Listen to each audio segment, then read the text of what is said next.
이 자는 롤랑, 왕국 최강의 검사이자 홀로 세상의 모든 마족을 죽인 남자다. 수년간의 전쟁 끝에 그는 마침내 사랑하는 여인 펠리시아와 함께 평화를 찾고 조용한 마을에서 함께 살기 시작한다. 하지만 세상은 마지막에 모두가 껴안는 디즈니 영화가 아니다. 롤랑이 훈련하던 중 하늘에서 어두운 기운이 내려오는 것을 느낀다. 마왕이 롤랑에게 당한 모든 것에 복수하기 위해 나타난다. 그는 단순히 인간을 죽이고 싶은 것이 아니다. 혼돈을 일으키고 사람들의 얼굴에 떠오른 절망을 보고 싶어 하기에 그는 마을의 모든 사람에게 저주를 건다. 롤랑은 아내에게 달려가 그녀를 구하려 하지만 이미 너무 늦었다. 그녀는 이미 빙의된 상태였다. 변이가 끝나자 그녀는 통제 불능 상태로 공격한다. 차마 아내를 다치게 할 수 없어 그는 그저 방어만 계속한다. 마왕은 롤랑의 절망을 보고 싶었기에 마법으로 그의 팔다리를 묶어버린다. 움직일 수 없게 되자 저주받은 아내가 다가와 그의 팔을 깨끗이 뜯어낸다.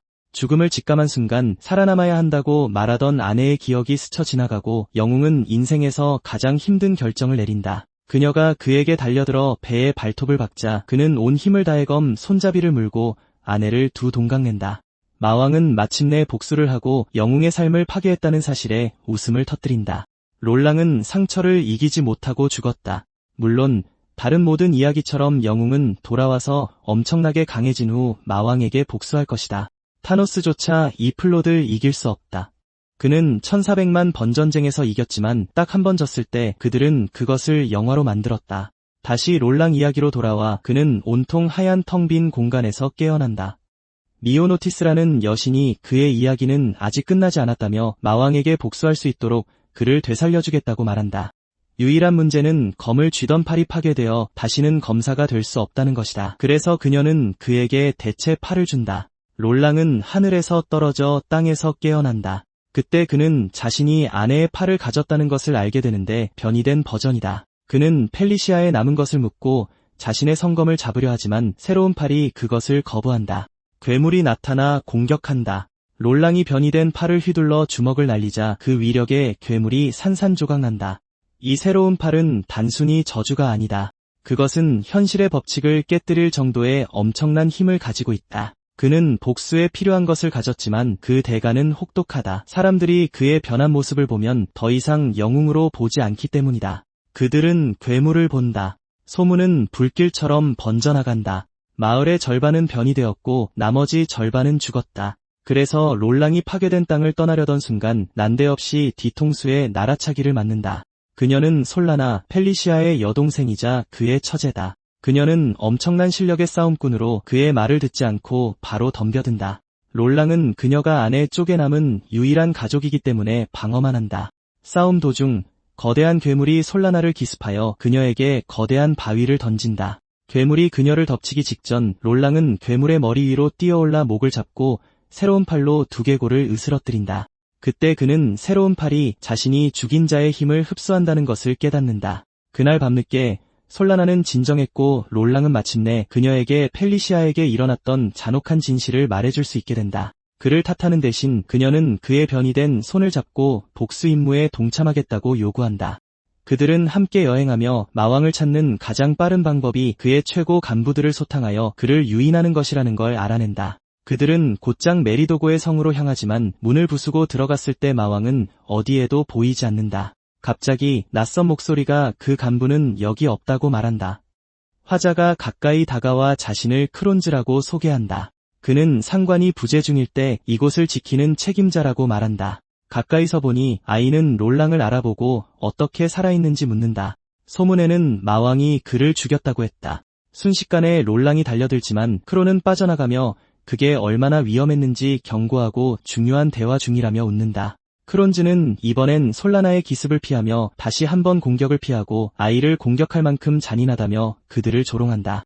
롤랑조차 그 꼬마가 메리도고보다도 빠르다는 사실에 충격받는다.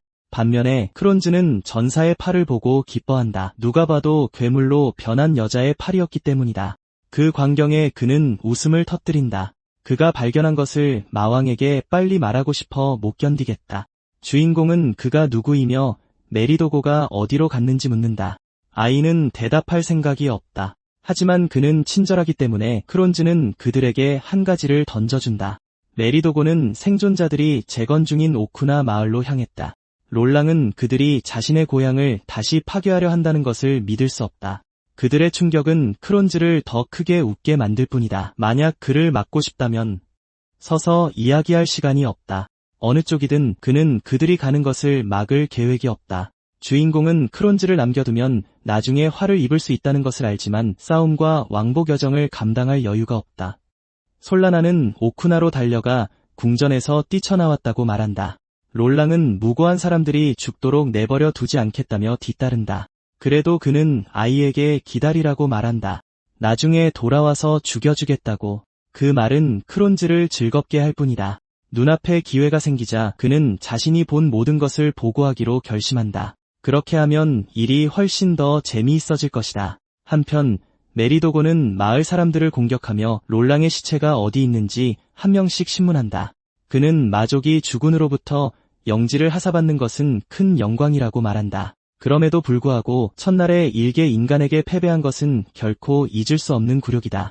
그래서 그는 지옥의 심연에서 기어나온 후 실패했던 모든 것을 다시 하기 위해 여기에 왔다. 그 다른 여자도 이 세상으로 끌어들일 것이고 이번에는 그가 이길 것이다. 한마을 주민이 마족들이 롤랑도 괴물로 만들지 않았는지 묻는다. 메리도고가 주군에게 들은 것과 다르기에 그는 롤랑이 직접 나타나 파괴가 번지기 전에 막을 때까지 자세한 내용을 요구한다. 완벽해. 시체를 뒤질 필요가 없군. 메리도고는 그와 다시 싸우고 싶어한다. 그는 세상을 구할 수 있는 거절의 팔, 즉 주인공의 새로운 힘을 언급하고 솔라나가 먼저 끼어든다. 그녀는 무시당하는 것을 거부한다. 그들은 그가 원하는 대로 하지 않을 것이고 그녀는 준비가 되어 있다. 처제와 함께 싸우는 동안 메리도고는 자신의 머리카락 한 줌을 뽑아 던진다. 용암이 솟구친다. 그 안에서 생물들이 일어나 돌진한다. 마을 사람들, 메리도고의 불꽃 병사들은 근처의 모든 인간을 불태우기 위해 만들어졌다. 솔라나를 결투에서 떼어놓기 위한 명백한 함정이다. 마족 간부가 롤랑과의 1대1 대결만을 원한다고 주장해도 둘 다 그것을 좋아하지 않는다. 그는 더 이상 마을을 건드리지 않겠다고 약속하며 그것이 공정한 방법이라고 말한다. 롤랑은 동의할 수밖에 없다. 그는 처제에게 사람들을 돕는 동안 자신은 괴물을 처리하겠다고 말한다. 그녀가 걱정하는 것을 알지만 그녀가 망설이면 더 많은 목숨을 잃을 것이다. 솔라나는 계획에 따라 떠난다. 그녀는 곧 혼자 돌아올 것이다. 메리도고는 준비를 하다가 잠시 멈춘다. 롤랑이 이전과 다르게 느껴진다. 메리도고는 자신을 이겼던 검에 무슨 일이 있었는지 묻는다. 이번에는 그것을 파괴하고 굴욕을 갚을 계획이었다.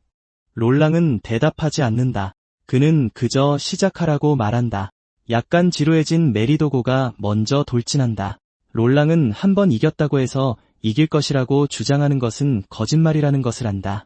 이제 그는 성검없이 약해졌고 메리도고의 사악한 기운은 압도적이다. 그날 이후 격차는 뒤집혔지만 롤랑은 결코 질 생각이 없다. 그는 물러서지 않을 것이다. 검이 없다면 자신의 팔을 사용할 것이다. 그는 칼날로 사용했던 것과 같은 동작을 모방하여 그것으로 치고 그것으로 막을 것이다. 수년간 훈련한 발놀림과 전술은 여전히 남아있다. 그는 단지 그 팔만으로 싸울 수 있다. 메리도고가 더 빠르다. 그는 롤랑의 가슴에 깨끗한 일격을 가한다. 롤랑은 즉시 검과 팔 사이의 사거리 차이가 치명적이라는 것을 느낀다. 동시에 그는 궁금해한다. 메리도고는 그 일격에 힘을 빼고 있었는데 마치 세게 치지 않으려는 듯했다. 롤랑의 생각을 끊으며 그는 더 빨리 움직여 화염방사기 폭발을 준비한다. 불길이 터져나와 롤랑은 잔해를 피하며 다시 후퇴해야 한다. 마라도고는 자신이 지옥에서 훨씬 더 강해져 완전히 다른 차원으로 돌아왔다고 자랑하며 과시한다. 롤랑은 직격탄을 맞으면 죽을 것이라는 것을 안다. 상황이 좋지 않다. 하지만 마라도고는 무슨 일이 있었는지 궁금해하지 않을 수 없다. 롤랑이 이전보다 약하게 느껴진다. 그는 롤랑이 정말 팔만으로 싸울 것인지 묻고 심지어 자신을 죽인 싸움이 요행, 어쩌면 단순한 운이었다고 생각하기 시작한다. 롤랑은 설명하기를 거부한다. 그는 마라도고가 원하는 대로 생각하게 내버려 둔 다음 그에게 돌진한다. 롤랑은 자신이 아껴왔던 힘, 약탈의 팔을 사용해야 한다는 것을 깨닫는데 오래 걸리지 않는다. 그것은 그가 적의 힘을 훔칠 수 있게 해준다. 그렇게 롤랑은 마라도고를 날려버린다. 그럼에도 불구하고 그를 이기기에는 충분하지 않다. 메리도고는 자신의 힘 일부가 도둑맞자 놀라지만 그에게 흠집을 낼 정도는 전혀 아니다. 그가 갈망했던 재대결이 이렇게 지루하게 끝나자 실망할 뿐이다. 그는 롤랑에게 특히 이렇게 불쾌해진 지금 그의 목표가 도대체 무엇인지 묻는다. 롤랑이 짜증스럽게 쳐다보자 마라도고는 더욱 혼란스러워한다. 예전의 영웅적인 모습과 비교해 지금은 인간이 추하게 보이기 때문이다. 롤랑은 마라도고가 그녀의 팔을 모욕할 권리가 없다고 쏘아붙인다. 잠시 후 간부는 크게 웃으며 그 흉측한 팔이 어디서 왔는지 더 일찍 알아채지 못해 미안하다고 사과하는 척한다. 이제 롤랑의 분노가 이해된다. 그것은 죽은 사랑하는 이의 일부다. 메리도고는 감정에 휘둘릴 만큼 어리석다며 계속해서 그를 조롱한다. 메리도고의 말은 롤랑의 머릿속에서 희미해지고 그 자리를 펠리시아에게 하는 조용한 사과가 대신한다. 끔찍한 일에 그것을 사용해야만 했다. 그럼에도 불구하고 그는 이 싸움을 빨리 끝내고 상대방이 헛소리를 멈추게 하고 싶다. 메리도고가 화염구를 발사하자 롤랑은 아내의 팔을 사용해 그 힘을 훔친다. 거대한 연기 폭발이 일어나고 메리도고는 미소 짓는다. 물론이지. 빛이 그의 얼굴에서 자만심을 지울 때까지 그는 이겼다. 롤랑은 공격을 흡수했다. 해냈지만 불길을 완전히 억제하지 못하고 명백히 고통스러워한다. 롤랑은 그냥 긁힌 상처라고 말하고 간부는 그의 대담함에 웃는다. 좋아. 그럼 한 방으로 저 전사의 큰 입을 다물게 해주지. 내심 롤랑은 피해가 작지 않다는 것을 알지만 불꽃의 힘으로 적의 공격을 되돌릴 수 있다. 그들은 충돌하고 그가 맨손으로 메리도고의 무기를 부수면서 그것을 증명한다. 팔 주위에 불꽃만 있는 것이 아니다. 그는 강도를 높이기 위해 팔꿈치를 통해 불꽃을 뿜어내고 있다. 메리도고는 파괴된 망치를 쳐다보다가 옆으로 던지고 계속 다가온다. 그는 롤랑이 약간의 강화에 우쭐해하도록 내버려 두지 않을 것이다. 그는 전투에서 불이 실제로 어떻게 사용되는지 보여줄 것이다. 통제력의 차이를 증명하려는 듯 간부의 몸에 마력이 넘쳐 흐르며 롤랑에게 곧장 돌진한다. 그들은 다시 충돌하는데 그 소리가 너무 커서 솔라나조차 전장을 돌아본다. 롤랑은 메리도고의 힘이 계속 상승하고 방어가 더 어려워진다는 것을 금방 깨닫는다. 그의 오른팔은 더 강해지고 더 많은 힘으로 깨어났지만 나머지 몸은 여전히 인간이라 오래 버티지 못할 것이다. 완벽해. 미친 듯한 열기가 그에게 기회를 줄 것이다. 메리도고가 놀랍게도 롤랑은 다시 불꽃을 흡수하려 한다. 그래서 메리도고는 전력을 다해 한 번에 담기에는 너무 많은 마력으로 그를 과부하시키려 한다. 둘 다 소리를 지르고 그러자 롤랑은 실제로 그것을 견뎌내고 있다는 사실에 웃는다. 그리고 그는 저장된 모든 힘을 마족에게 되돌려 치명상을 입힌다. 메리도고는 완전히 움직이지 못한 채 쓰러질 수밖에 없다. 롤랑조차 펠리시아의 팔이 얼마나 놀라운지 이전보다 더 강해져 적의 마지막 힘 한 조각까지 모두 빼앗을 수 있다는 것에 놀란다. 아마도 그렇게 강력한 공격을 다시는 할 수 없겠지만 적어도 미래에는 그 불꽃을 사용할 수 있을 것이다. 만약 그가 계속해서 간부들을 물리치고 그들의 마력을 훔친다면 언젠가는 마왕 자신을 쓰러뜨릴 만큼 강해질 것이다.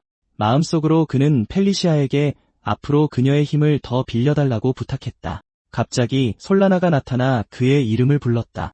롤랑은 마을 사람들을 도운 후에 그녀가 안전한지 물었다. 그녀는 거의 모든 괴물이 죽었고 대부분은 어쨌든 불길에 타 죽었다고 말했다. 그러다 그의 상처를 보고 당황했다. 내가 할 수 있는 일이 있을까? 괜찮아, 롤랑이 억지로 말했다. 우리는 지금 떠나야 해. 소동이 왕실 경비대와 토벌대까지 끌어들일 것이다. 만약 그들이 오면 그를 괴물로 착각하고 공격할 것이다. 솔라나는 그가 이전에 그 힘을 사용한 적이 없다고 생각하며 그가 걷는 것을 돕기 위해 그의 팔 밑으로 들어갔다. 그렇게 무리했으니 당연히 이렇게 될 수밖에. 그래서 그녀는 그들이 빠져나갈 때까지 그에게 필요한 버팀목이 되기로 결심했다. 그들이 떠나기 전에 한 목소리가 롤랑에게 기다려달라고 불렀다. 생존한 마을 사람들 중 일부가 앞으로 나섰다. 그들은 진실을 원했다. 그가 정말 어떤 종류의 생물로 변하지 않았는가? 처음 그를 봤을 때 그렇게 생각했기에 롤랑이 여전히 인간이라는 것을 깨닫고는 충격을 받았다. 롤랑은 자신이 겪은 모든 일을 생각하며 무슨 말을 해야 할지조차 몰랐지만 솔라나가 대신 대답했다. 그는 인간이에요. 그녀가 말했다. 완전히. 그가 어떻게 싸웠는지 보기만 하면 돼요. 그는 그들을 보호하기 위해 메리도고와 싸워 이기기 위해 할 수 있는 모든 것을 했어요. 마음속 깊은 곳에서 롤랑은 전혀 변하지 않았어요. 그는 여전히 이 마을이 가진 가장 위대한 영웅이었어요. 롤랑은 목이 메는 것을 느꼈다. 하나둘씩 마을 사람들은 고개를 끄덕이며 그가 자신들의 자랑이었음을 기억했다. 누군가 이전에 그를 대했던 방식에 대해 사과했고 나머지도 그를 구해준 것에 감사하며 어떻게 지내고 있는지 물었다. 진실을 알게 된 그들은 롤랑이 쫓기지 않도록 왕국 토벌대에 보고하고 싶어 했다. 롤랑은 고마워했지만 고개를 저었다. 하지 마십시오. 지금 그의 모습은 오해를 키울 뿐이었다. 사람들이 두려워하고 그를 의심하기 시작하면 그가 인류와 단절될 수밖에 없는 것은 시간 문제였다. 몇몇이 그를 믿는다 해도 다른 사람들은 그들을 마족에게 세뇌당했다고 할 것이다. 자신 때문에 무고한 사람들이 위험에 휘말리게 할 수는 없었다. 그는 그들에게 지금 마을을 떠나라고 말했고 자신과 솔라나가 떠나는 동안 생존자들에게 뒷일을 맡기기로 했다.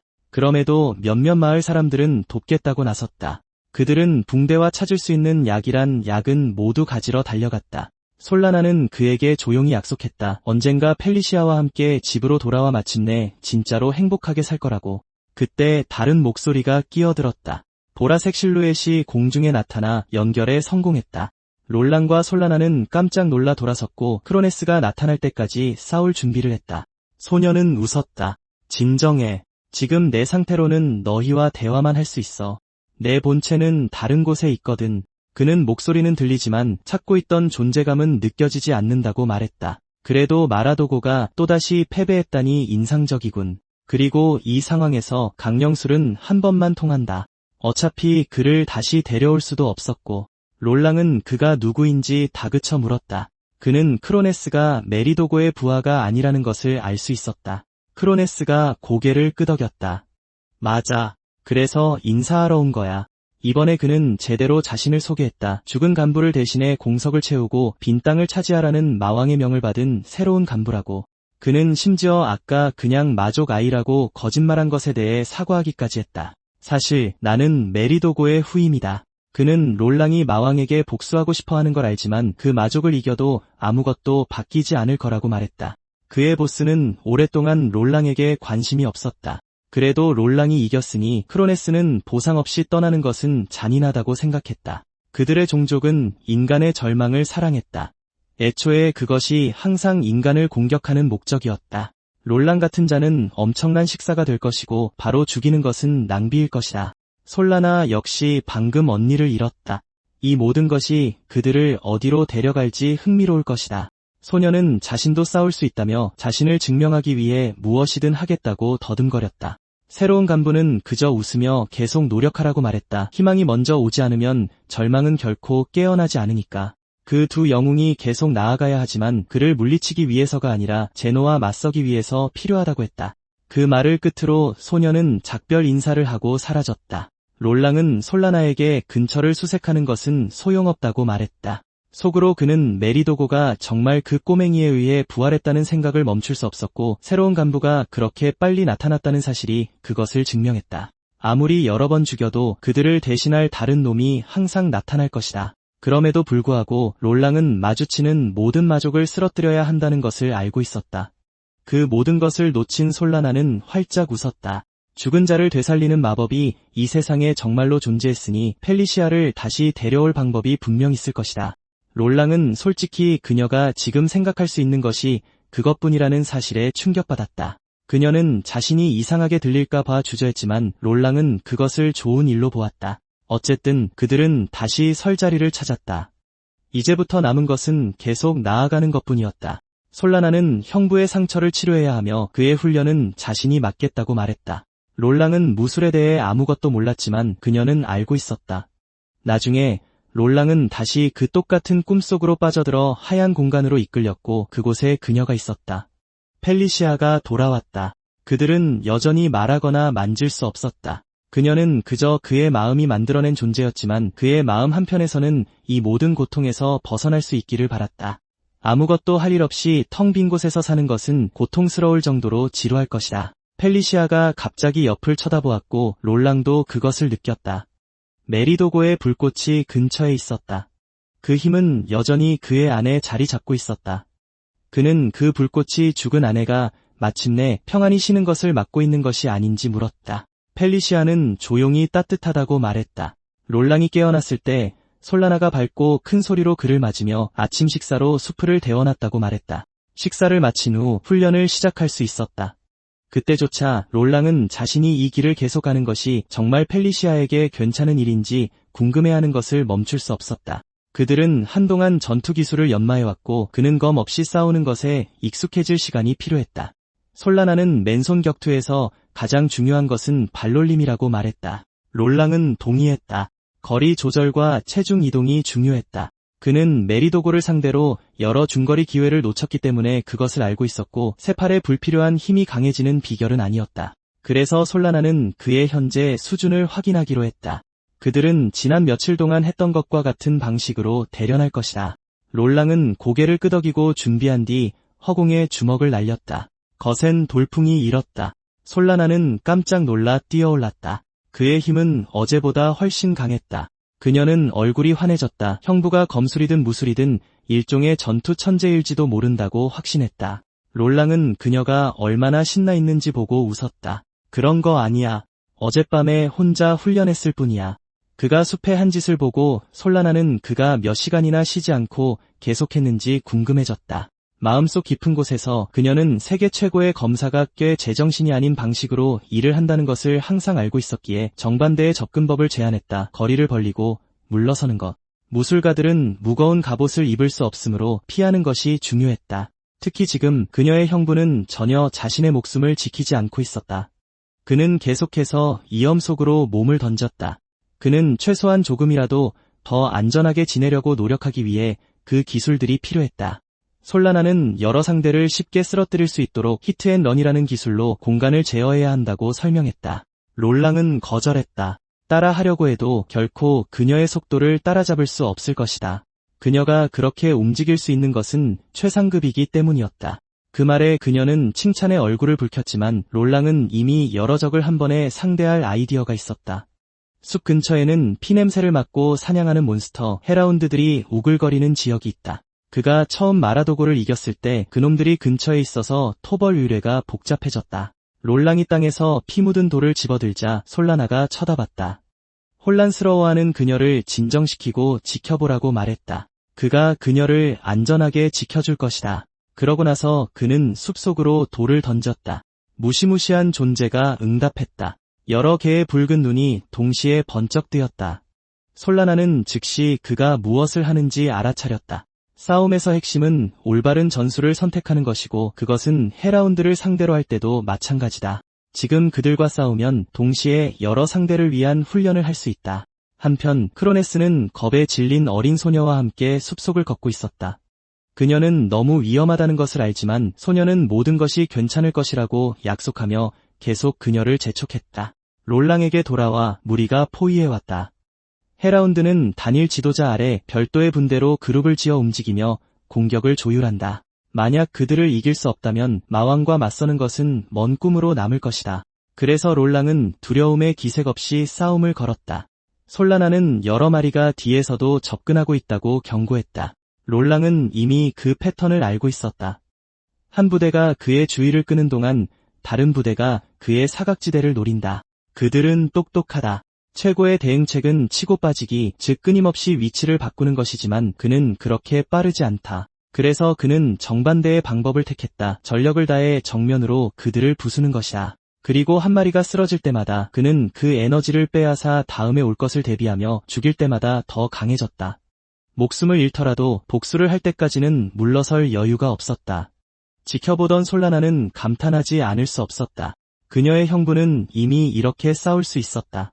곧 거대한 한 마리만 남았다. 분명히 우두머리였다. 더 많은 체력, 더 많은 힘.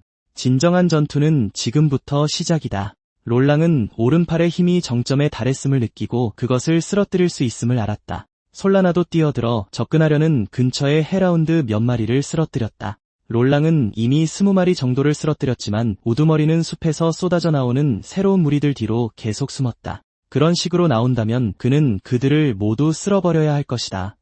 훈련은 끝났다.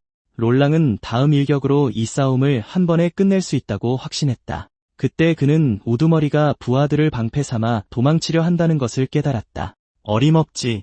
롤랑은 그것을 향해 똑바로 돌진했다. 같은 시각 크로네스는 소녀와 함께 계속 걷고 있었다. 그녀는 마을이 정말 이쪽 길이냐고 물으며 집에 가고 싶어 했다.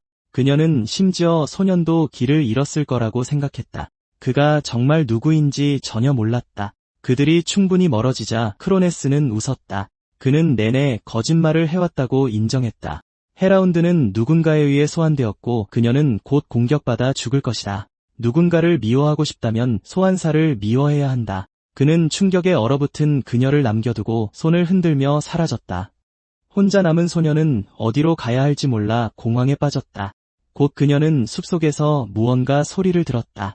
그녀는 웅크리고 울며 죽고 싶지 않다고 빌었다. 헤라운드들이 그녀에게 닿기 전에 롤랑이 뛰어들어 길을 막는 놈들을 베어 넘기며 거의 우연히 그녀를 구했다. 그는 그녀가 어디서 왔는지 물었다. 소녀는 자신을 구해준 남자의 거대한 팔에 충격받아 그저 쳐다볼 뿐이었다. 어쨌든 롤랑은 그녀를 보호해야 한다는 것을 알고 있었다. 헤라운드들을 끌어들인 건 자신이었다. 그는 그녀에게 눈을 감으라고 말했고 우두머리가 빠져나간 것에 짜증이 났다. 롤랑의 집중력이 잠시 흐트러지자 전투는 방어적으로 변했다. 그는 기력을 유지하고 품 안의 소녀를 보호해야 했다. 그가 걱정하기 시작했을 때 솔라나가 도우러 달려왔다. 롤랑은 그녀에게 고마워하며 그 소녀가 누구인지 모른다고 인정했다. 그는 단지 숲의 괴물들이 그녀에게 닿기 전에 그녀를 끌어냈을 뿐이다. 떨면서도 소녀는 겨우 말했다. 저는 릴리예요. 솔라나는 무서워하면서도 인사를 하는 그녀를 칭찬했다. 롤랑은 처제에게 자신이 다른 일을 처리하는 동안 릴리를 봐달라고 부탁했다. 우두머리가 이제 가까이 있고 그는 다시는 놓치지 않을 것이다. 그는 솔라나가 그에게 주입했던 것, 즉 거리를 좁히기 위한 발놀림을 정확히 해냈다. 그는 앞으로 돌진하며 우두머리에게 돌격하면서 길을 막는 모든 개를 베어 넘겼다. 릴리는 그가 싸우는 모습을 그저 쳐다볼 수밖에 없었다. 그녀 옆에서 솔라나는 왜 그렇게 위험한 곳에 있었는지 물었다. 여전히 긴장한 채로 릴리는 한 번도 본 적 없는 소년이 자기를 그곳으로 데려왔다고 설명했다.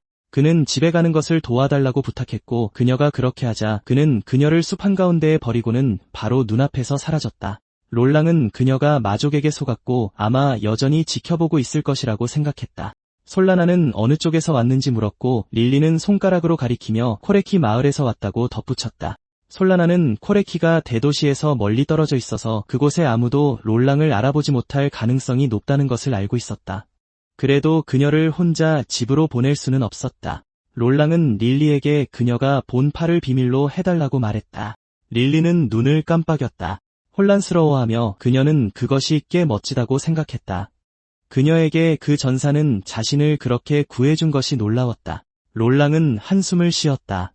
그는 싸우는 동안 그녀에게 눈을 감으라고 말했었다. 그는 아이가 생명체가 죽는 것을 보는 것을 원치 않았지만 솔라나는 그런 일이 일어난 것이 좋다고 생각했다. 잠시 후 롤랑은 펠리시아의 미소를 떠올리고 조용히 동의했다. 나중에 세 사람은 마을로 향했다. 롤랑은 주위에 젊은 남자가 많지 않다는 것을 알아차렸다. 도시의 길드에 가는 사람이 거의 없다면 그가 발각될 확률은 낮다. 릴리는 그들을 집으로 안내하고 방문객에 대한 설렘으로 가득 차 엄마를 불렀다. 그녀의 어머니가 나와 그들이 누구인지 물었고 그들이 릴리를 괴물로부터 구해준 사람들이라는 말을 듣고 얼어붙었다. 그녀는 릴리의 상태를 살폈고 릴리는 침착하게 괜찮다고 그들이 자신을 정말 잘 보호해줬다고 말했다. 혼자 나갔다고 꾸짖은 후 그녀의 엄마는 그녀를 꽉 껴안고 다시는 그러지 않겠다고 약속하게 했다. 잠시 후 그 여인은 문 앞에서 그들에게 감사 인사를 하고 이름을 물었다. 솔라나는 자신을 여행하는 무술가라고 소개한 다음 긴장하며 롤랑을 로라라고 소개했다. 엄마는 여성스러운 이름에 눈살을 찌푸렸지만 어쨌든 그들에게 고마워했다. 롤랑은 이상한 이름에 대해 억지로 사과했다. 여인은 괜찮다며 감사의 표시로 식사를 대접하겠다고 안으로 초대했다. 엄마와 딸은 서둘러 부엌으로 들어가 안으로 들어오라고 손짓했다. 롤랑은 즉시 끔찍한 감형 때문에 처제를 꾸짖었다. 솔라나는 그것이 생각할 수 있는 유일한 것이었다고 사과했다. 게다가 로라는 어렸을 때 소꿉놀이를 할 때 롤랑이 사용했던 이름이었다. 안에서 롤랑은 마을의 이상한 점을 지적했고 솔라나도 동의했다. 남자가 거의 없다. 아마 마을 사람들을 노리는 마족일 것이다. 그래서 그들은 머물면서 민간인들을 위협하는 것이 무엇이든 쓰러뜨리기로 결심했다. 크로네스는 메리도고보다 강했다. 그들은 강해지기 위해 모든 여유 시간을 활용해야 했다. 나타나는 모든 마족과 싸우고 각 상황에 맞는 스타일을 구축해야 했다. 세상을 구하는 것은 처음부터 그들의 꿈이었다. 롤랑, 솔라나, 그리고 펠리시아에 릴리가 벌써 그들을 부르러 다시 튀어나온다. 그들은 이야기하느라 정신이 팔려 있었다. 밖에서는 마을 장로가 멀리서 조용히 그들을 뜯어보고 있다. 나중에 네 사람은 릴리 엄마가 만든 저녁 수프를 먹는다. 릴리는 손님들을 위해 채소를 썰었다며 자랑스럽게 환히 웃는다. 솔라나는 엄마가 더 좋은 음식이 없다며 사과하는 와중에도 맛있다고 말한다. 5년 전 남편이 죽은 후로 그녀는 모든 것을 혼자 해야 했다. 그래서 롤랑이 조심스럽게 그의 죽음이 그 때문인지 묻자 그녀는 그렇다고 답한다. 마을 밖에 오래된 유적이 있는데 그곳에 마물무리가 들어왔다. 그녀의 남편은 릴리가 너무 어려서 아빠를 기억하지 못할 때 죽었다. 솔라나는 왜 떠나지 않았는지 묻는다. 엄마는 릴리가 너무 어렸고 갈 곳도 없었다고 말한다. 촌장이 토벌 요청을 했지만 너무 외진 곳이라 아무도 신경 쓰지 않았다. 주인공은 그런 요청들이 절박한 도움의 외침이며 한번 밀려나면 다시는 수면 위로 떠오르지 않는다는 것을 알고 있었다. 그래서 이런 마을들은 방치되고 썩어가도록 내버려졌다.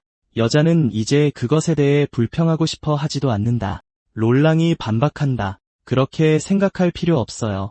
다른 사람들도 고통받고 있다고 해서 누가 구원받을 자격이 있는지 골라야 한다는 뜻은 아니에요. 그는 마물무리가 어디 있는지 묻는다. 자신들이 처리하겠다고. 그 말에 여자는 걱정한다.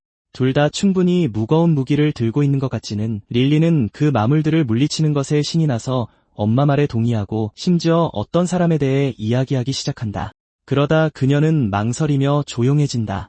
솔라나는 자신들이 제대로 일을 처리할 만큼 강하다고 말한다. 사실 지난 몇 년 동안 세상은 마족이 주변에 있는 것에 익숙해져 있었다.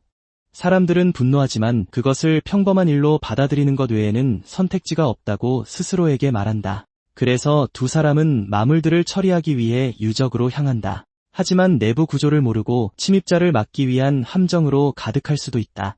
모험가의 기본 규칙은 적의 영토에 부주의하게 발을 들여놓지 않는 것이었다. 전사는 이런 상황에서 자신이 즐겨하는 일을 떠올리고 처제에게 화력을 조금 빌려달라고 부탁한다. 솔라나는 빠른 무술가이며 마법 도구를 사용해 공격력을 높인다.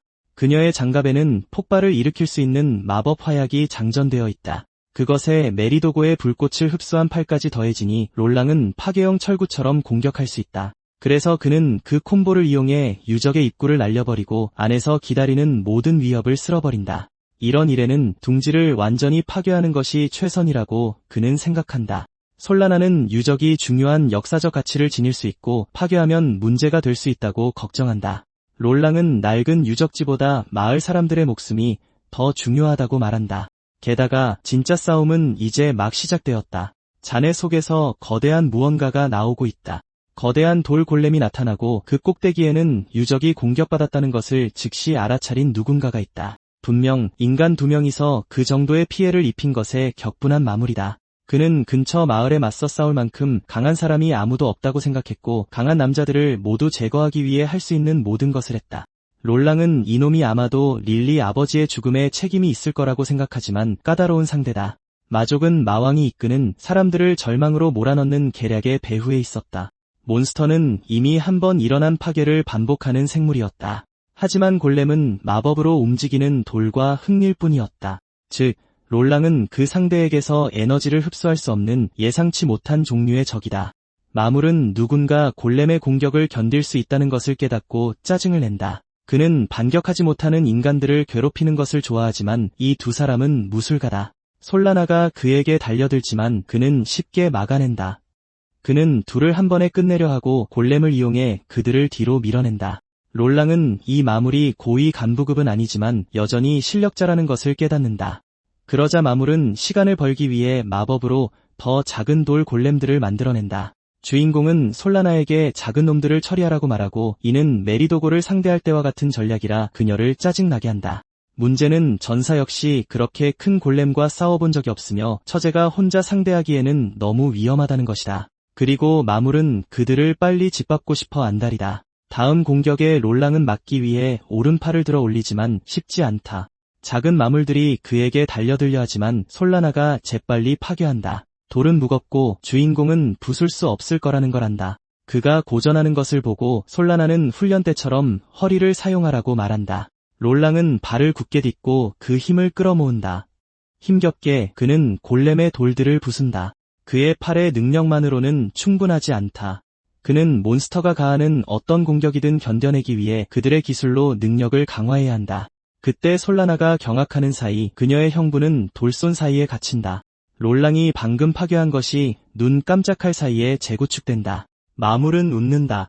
그 생물은 필요할 때마다 스스로를 재구성할 수 있다. 그와 같은 인형술사의 손에서 마족의 상류층은 잘 보호받는다. 롤랑은 어쨌든 빠져나오지만 골렘의 재생 능력은 엄청나다. 골렘을 이기는 전형적인 방법은 핵을 파괴하는 것이지만 저렇게 큰 것은 여러 개의 심장을 가질 수 있다. 그는 그것들을 모두 찾아야 할 것이다. 솔라나가 달려들어 지금 위치를 바꿔야 한다고 말한다. 롤랑은 그녀가 그것을 파괴할 힘이 없을까 걱정하지만 그녀는 자신의 엄청난 속도로 시간을 버는 동안 그가 핵을 사냥하길 원한다. 그녀는 대부분의 공격을 피할 수 있지만 피하지 못하는 공격은 여전히 아프다. 그럼에도 불구하고 그녀는 돌이 부딪힐 때 나는 소리를 듣고 약점을 추적할 수 있다는 것을 깨닫는다. 그녀는 특히 펠리시아가 없는 지금 롤랑이 혼자 싸우게 두지 않을 것이다. 지금 당장 그를 지원할 수 있는 사람은 그녀뿐이다. 무술가가 골렘에서 뛰어내리며 롤랑에게 3개의 핵을 찾았다고 말한다. 오른쪽 어깨, 가슴, 그리고 배. 마물은 아직 그들이 어떻게 그렇게 빨리 알아냈는지 이해하는 중이지만 롤랑은 기다리지 않는다. 그는 그녀가 외친 지점을 친다. 그는 오른쪽 어깨를 부수고 구멍 안에서 그가 필요로 하던 바로 그 밝은 파란색 돌을 발견한다. 골렘이 무너지기 시작하면서 마물의 분노가 치솟고 그는 롤랑이 약점을 파고드는 것을 막을 수 없다. 전술을 바꿀 수밖에 없게 된 마법사는 탈출하기 위해 그 생물을 다른 형태로 바꾼다. 위험한 무술가 2명과 갇혀있을 이유가 없다. 그는 단지 약한 민간인들을 괴롭히고 그들에게서 절망을 짜내기 위해 이유적에 출몰했을 뿐이다. 바로 그때 솔라나가 골렘만큼 높은 속도로 돌진해 그의 허를 찌른다. 그는 여전히 패배를 받아들이지 않는다. 그는 그녀의 공격이 핵을 파괴할 만큼 강하지 않다는 것을 알지만 솔라나는 물러서지 않는다. 그녀는 비장의 수를 아껴두고 있었다. 그녀는 장갑에 저장된 마력을 방출하고 한 번에 모두 발사하여 남은 화력을 쏟아붓는다. 그 기술의 이름은 폭렬, 폭렬. 그녀는 그것을 골렘에게 사용하고 골렘은 빠르게 무너져 내린다. 자신이 졌다는 것을 깨달은 마물은 울며 죽이지 말아 달라고 애원하기 시작한다. 롤랑은 그가 어떤 소녀를 숲 한가운데로 데려간 장본인인지 묻는다. 마물은 보통 가장 어린 아이는 마지막으로 남겨둔다며 부인한다. 먼저 그는 성인 남성들을 죽이고 그들의 아이들을 절망하게 만들어 약자들이 가장 취약한 이들을 보호하기 위해 아등바등하게 만든다. 그는 롤랑이 찾는 사람이 아니라며 목숨을 구걸한다. 롤랑의 눈에는 살아있는 쓰레기로만 보인다. 이놈이 아니라면 다른 사악한 존재가 릴리를 속인 것이다. 그 때문에 그는 증거도 없이 크로네스 본인을 의심하게 된다. 롤랑은 생각에 잠긴다. 마물은 그 틈을 타 공격하려 한다. 롤랑은 그를 쉽게 맞고 얼굴에 주먹을 날려 반격하여 망설임 없이 쓰러뜨린다. 그때도 롤랑은 이놈이 고위급 적이 아니라는 것을 안다. 그는 메리도고의 불꽃 같은 힘을 남기지 않는다. 솔라나가 그를 부르러 오자 롤랑은 가능한 한 빨리 마을로 돌아가야겠다고 결심한다. 나중에 두 사람은 릴리의 집으로 돌아가 무슨 일이 있었는지 모두에게 말하고 유적의 마물을 물리쳤지만 아까 소녀를 속인 자는 아직 찾지 못했다고 전했다. 릴리의 엄마는 어쨌든 걱정하지 말라고 했다. 그들은 이미 죽은 남편의 원수를 갚아준 것만으로도 충분히 많은 일을 했다. 두 무술가는 만약 머무른다면 마을 사람들에게 골칫거리만 안겨줄 것이라는 것을 알았다. 외부인이 너무 오래 머무는 것은 사람들을 불안하게 만들었다. 릴리는 이해하지 못했다. 그들이 사악한 마물을 물리쳤는데 왜 누군가 불편함을 느끼겠는가? 설명하는 대신 엄마는 농장 일을 도우러 오라고 했다. 날이 어두워지고 있었다. 그녀는 롤랑과 솔라나를 집에 조금 더 머물게 하는 것을 개의치 않았다. 그녀는 그들을 막을 생각이 없었다. 가진 것이 많지 않더라도 그녀는 그들이 기운을 차릴 수 있도록 잠자리와 음식으로 보답하고 싶었다. 롤랑은 마물을 죽인 후에도 여전히 마을 사람들을 행복하게 해줄 수 없다는 것을 깨달았다. 그럼에도 그는 자신이 걷는 길이 언젠가 사람들이 웃을 수 있게 해줄 것이라고 믿고 싶었다. 중요한 이야기로 돌아와서 솔라나는 도시로 가자고 제안했다. 화력이 부족했고 마물을 쓰러뜨린 보상금도 받을 수 있을 것이다. 가장 가까운 곳은 왕국 최대의 교역 중심지 알트레이드였다. 돈을 받을 수 있다 해도 롤랑은 그곳의 모습을 드러내는 것이 너무 위험하다고 생각했다. 그는 온갖 장소를 드나들게 될 것이고 그를 아는 사람과 마주칠 가능성이 높았다. 그리고 만약 알트레이드 안에서 싸움이 벌어진다면 피해를 입히지 않고 탈출하기는 쉽지 않을 것이다. 그가 얼마나 걱정하는지 보고 그의 처제는 토벌 요청이 쉽게 묻힌다는 것을 알면서도 그가 부탁한 대로 하기로 동의했다. 그녀는 또한 롤랑이 왕국 전역에 유명하며 그가 괴물로 변했다는 소식이 사방에 퍼졌다는 것도 알고 있었다. 하지만 그들은 돈과 보급품이 필요했다. 식량도 화력도 다 떨어졌고 솔라나는 새 장갑이 필요했다. 마물들과 전면전을 벌일 거라면 알트레이드가 최선의 선택이었다. 롤랑은 솔라나가 자신을 다른 인간들과 계속 연결시키기 위해 그것을 밀어붙이는 건지 궁금했다. 만약 그렇다면 그녀의 친절을 무시하는 것은 잘못된 일처럼 느껴졌다. 그는 길드에 들어가지 않는다는 조건으로 동의했다. 그래서 그들은 그린가르드 왕국을 지나 가장 큰 상업도시 알트레이드를 향해 여행했다. 그곳은 왕국 중심에 위치했고 길들은 전 세계의 물품들, 즉 철, 식량, 의약품, 무기, 마법 도구들을 공급했다. 모든 것이 들어오고 거래된 후 다시 밖으로 운송되었다. 물품이 움직이는 곳에 돈이 움직였고 사람들은 그것으로 생계를 꾸렸다. 모험가들과 왕궁 기사들은 상품을 보호하기 위해 알트레이드에 머물렀고 마물들이 침략할 수 있게 되면서 그 필요성은 더욱 커졌다. 그렇다 해도 만약 그 마왕이 진짜로 공격한다면 어떤 인간도 막을 수 없을 것이다. 모두가 눈 깜짝할 사이에 죽을 것이다. 롤랑은 아직 그런 일이 일어나지 않은 이유가 그 마물이 무언가를 기다리고 있기 때문은 아닌지 궁금해하지 않을 수 없었다. 그들이 거리에 들어서자 도시는 여느 때처럼 붐볐다. 사람들은 사방으로 쉴 새 없이 지나갔다. 경계를 늦추지 않고 들키지만 않는다면 며칠 머물 수 있을지도 모른다. 우선 돈이 필요했다. 솔라나는 곧장 길드로 가서 마물 토벌을 보고하기로 했고 롤랑은 여관을 찾아보기로 했다. 그가 걷고 있을 때 갑자기 군중 속에서 목소리가 높아졌다. 쌓인 상자들 한가운데서 누군가가 땅에 쓰러진 남자를 걷어차며 쓸모없는 화약을 팔았다고 상점 주인에게 격분하여 소리치고 있었다.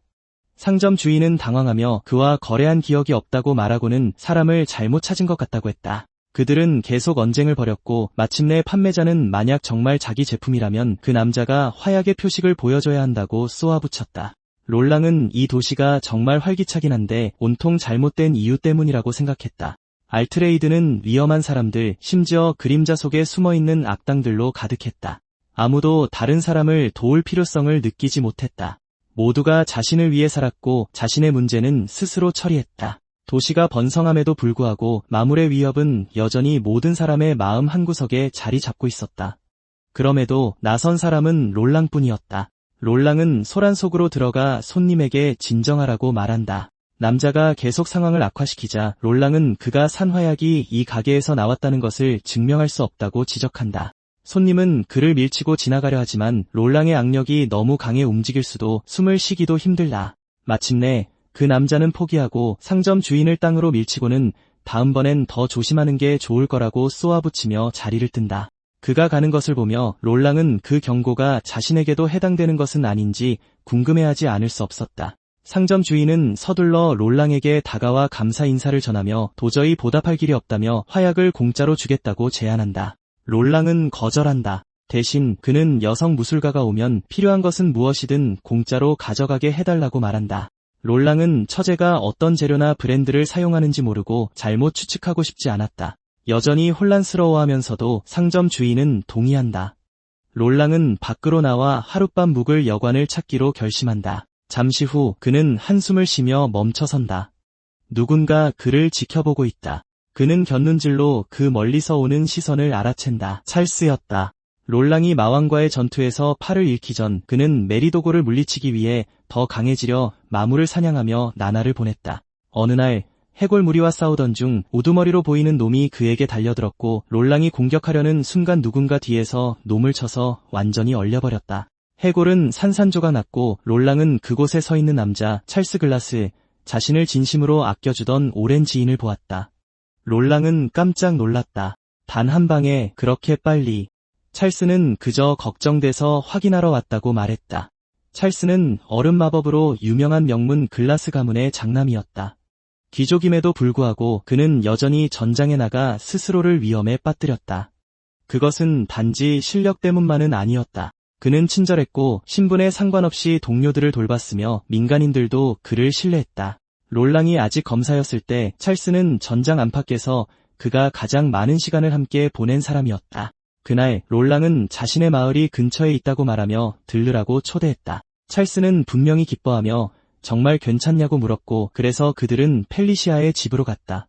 펠리시아는 그들을 따뜻하게 맞이했고 롤랑이 집에 데려온 친구에 대해 즉시 궁금해했다. 솔라나는 이미 찰스를 알고 있어서 바로 인사했다. 펠리시아는 그가 글라스 가문의 귀족이라는 것을 깨닫고 얼어붙었다. 그런 사람이 자신들의 작은 집에 있다는 생각에 너무 당황해서 그 자리에서 청소를 시작할 뻔했다. 솔라나가 나서서 찰스는 평범한 선술집도 아무렇지 않게 방문하는 유형이라고 설명했다. 찰스는 동의하며 마물과 싸울 때는 그곳의 모든 사람이 인간이고 같은 편이라고 말했다. 그럼에도 불구하고 솔라나는 그가 평민들 사이에서 얼마나 눈에 띄는지 마치 빛이 나는 것 같다고 생각하지 않을 수 없었다. 롤랑은 전투 후에 우연히 만났다고 말하며 펠리시아도 찰스와 친구가 되면 기쁠 것이라고 했다. 일단 그녀가 이해하자 그녀는 그것을 받아들이기로 결정했다. 그날 밤 네 사람은 함께 식사했다. 롤랑은 요리를 도왔고 찰스는 와인을 가져왔다. 그들은 웃고 잠시 전쟁을 잊었으며 진심으로 즐거운 시간을 보냈다. 찰스는 심지어 롤랑이 그런 멋진 가족을 가졌다고 칭찬했습니다. 그러자 롤랑은 항상 자신의 목표가 마족을 물리치고 세상을 구하는 것이라고 말했지만 정말로 원했던 것은 그 행복을 지키는 것이었다고 인정했습니다. 찰스는 그것을 훌륭한 꿈이라고 부르며 돕겠다고 제안했습니다. 현재로 돌아와 롤랑은 찰스가 토벌 의뢰에 대해 알고 있는지 묻습니다. 찰스는 그렇다고 말합니다. 그는 롤랑이 마족이 되었다는 소식을 듣고 충격을 받았으며 그가 더 큰 피해를 입히기 전에 그의 고통을 끝내는 것이 자신의 의무라고 믿었다고 인정합니다. 하지만 지금 그를 보니 찰스는 이런 일이 일어난 데에는 분명 이유가 있을 거라는 느낌을 떨칠 수 없습니다. 놀란 롤랑은 찰스가 정말로 소위 마족이라는 자의 말을 들을 생각이냐고 묻습니다. 찰스는 웃으며 그에게서 최소한의 이성 정도는 기대해도 괜찮을 것이라고 말합니다. 게다가 만약 무슨 일이 생기면 자신을 방어할 만큼 충분히 강하다고 생각합니다. 그 말을 들은 롤랑은 한숨을 쉬며 찰스가 정말 얼마나 믿음직한지 의아해할 뿐입니다. 그 허락을 받고 그는 옛 친구에게 모든 것을 고백합니다. 오크나 마을에서부터 펠리시아 그리고 마왕을 물리치기 위한 여정까지 모든 것을 말입니다. 찰스는 주인공 아내의 죽음에 분명히 상심했고 롤랑은 자신이 충분히 강하지 못했기 때문이라고 말합니다. 그럼에도 불구하고 그 전사는 눈에 핏발이 선 채 사악한 왕이 저지른 모든 일에 대해 대가를 치르게 하겠다고 결심합니다. 하지만 찰스는 그것이 펠리시아가 원했을 일이냐고 묻습니다. 롤랑의 팔 상태를 본 귀족은 만약 저승에서 그녀가 복수에 잠식된 지금의 그를 본다면 어떻게 생각할지 걱정합니다. 물론 롤랑은 꿈에서 그녀를 봤다 해도 그런 것을 정말로 알 수는 없습니다. 그가 할 수 있는 것은 자신이 선택한 길을 받아들이는 것뿐입니다. 다른 방법은 없습니다. 찰스는 그를 막을 수 없다는 것을 깨닫고 한숨을 쉬며 친구가 목표를 달성하는 동안 시간을 벌어주기로 결심합니다. 롤랑은 그를 이런 일에 휘말리게 한 것에 대해 사과하지만 다시 만날 것을 약속합니다. 전사가 떠나자마자 귀족의 발밑에서 그림자가 나타나 작은 실루엣으로 변합니다. 바로 크로네스였습니다. 그는 활짝 웃으며 찰스에게 인사합니다. 소녀는 그를 만날 적절한 기회를 기다리고 있었지만 귀족이 이미 싸울 준비를 하고 있어서 대화조차 못할 것 같습니다. 한편 잠시 후 롤랑과 그의 처제는 여관에서 휴식을 취합니다. 솔라나는 자신을 찾는데 오래 걸렸는지 그리고 오후 내내 도시를 둘러봤는지 묻습니다.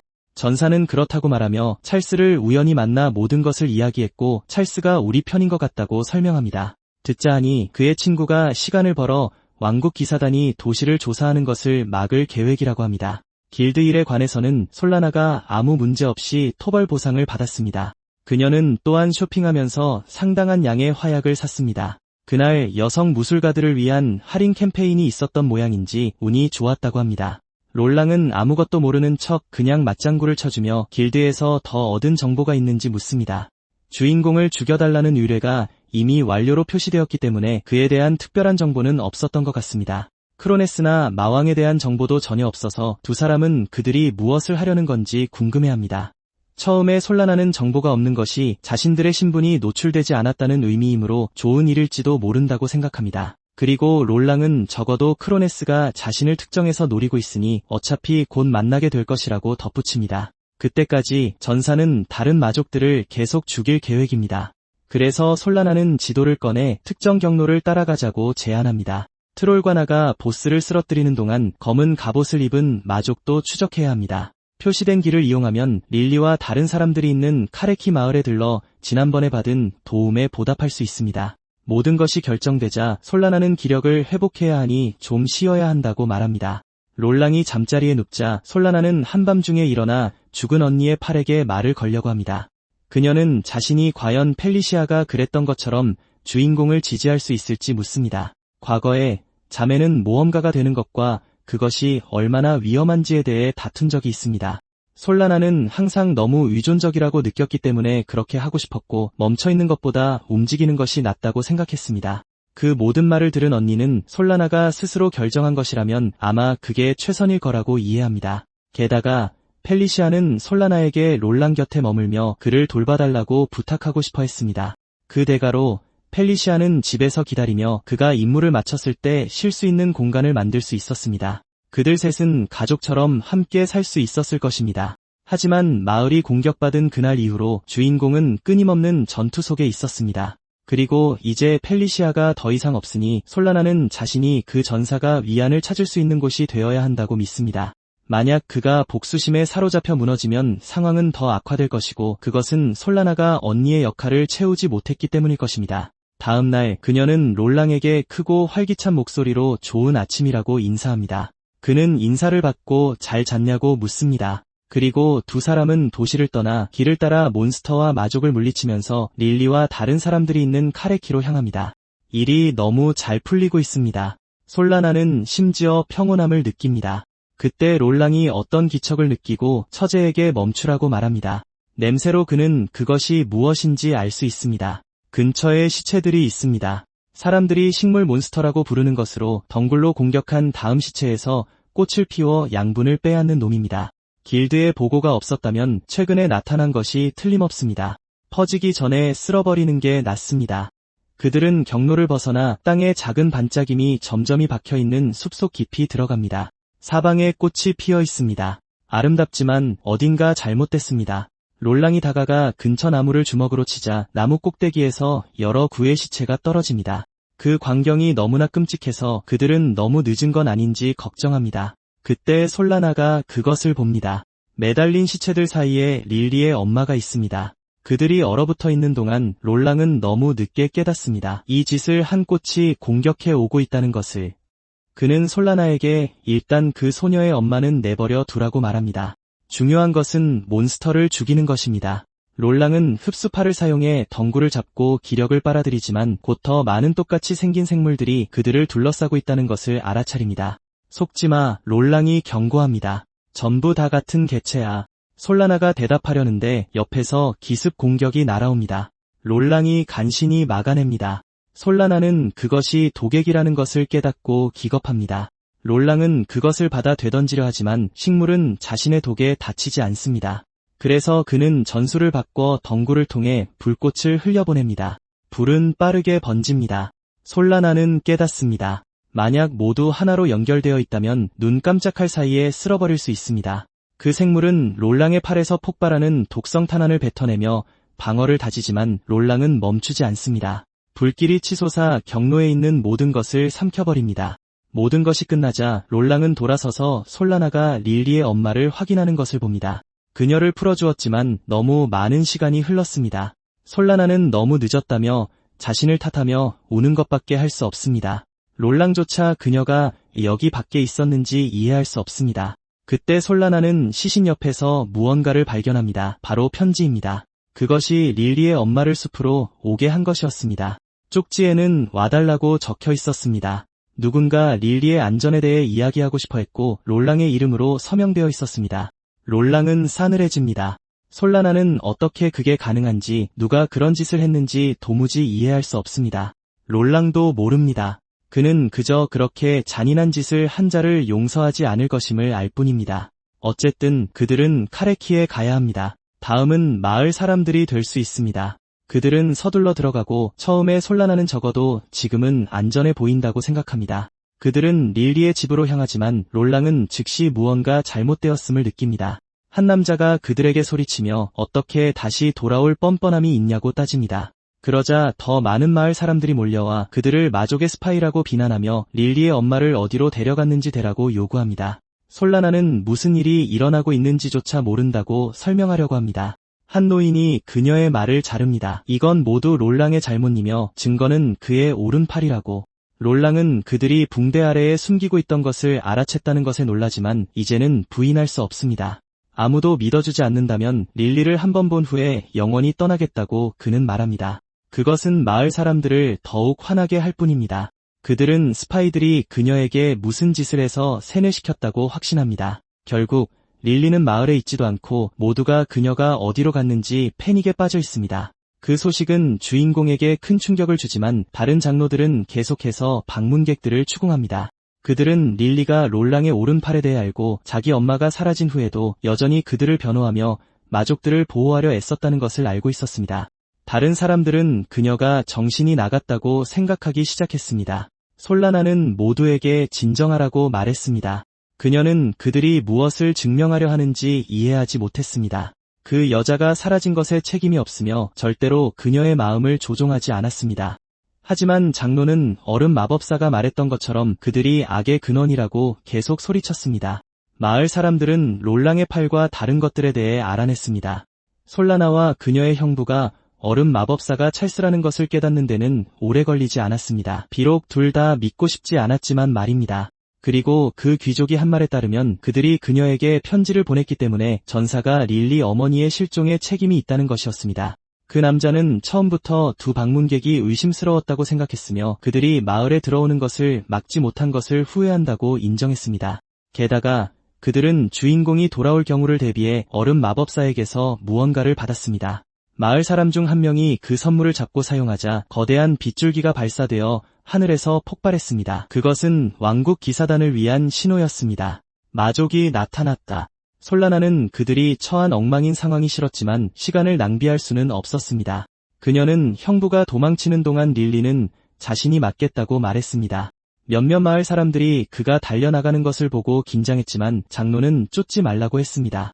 아무도 다치지 않도록 왕국의 사람들이 처리하게 놔둬라. 게다가 그들은 솔라나의 세뇌를 푸는데 집중해야 했습니다. 밖에서는 기사들이 신호를 보고 마을을 향해 돌진하며 제 시간에 마족을 잡기 위해 대형과 속도를 유지했습니다. 하지만 롤랑은 이미 나무 사이로 빠져나가 그들이 지나가는 것을 지켜보며 그렇게 빨리 도착하다니 얼마나 숙련되었는지 생각했습니다. 그럼에도 불구하고 그는 무의미한 싸움을 원하지 않았습니다. 그는 마을과 문제를 해결해야 했습니다.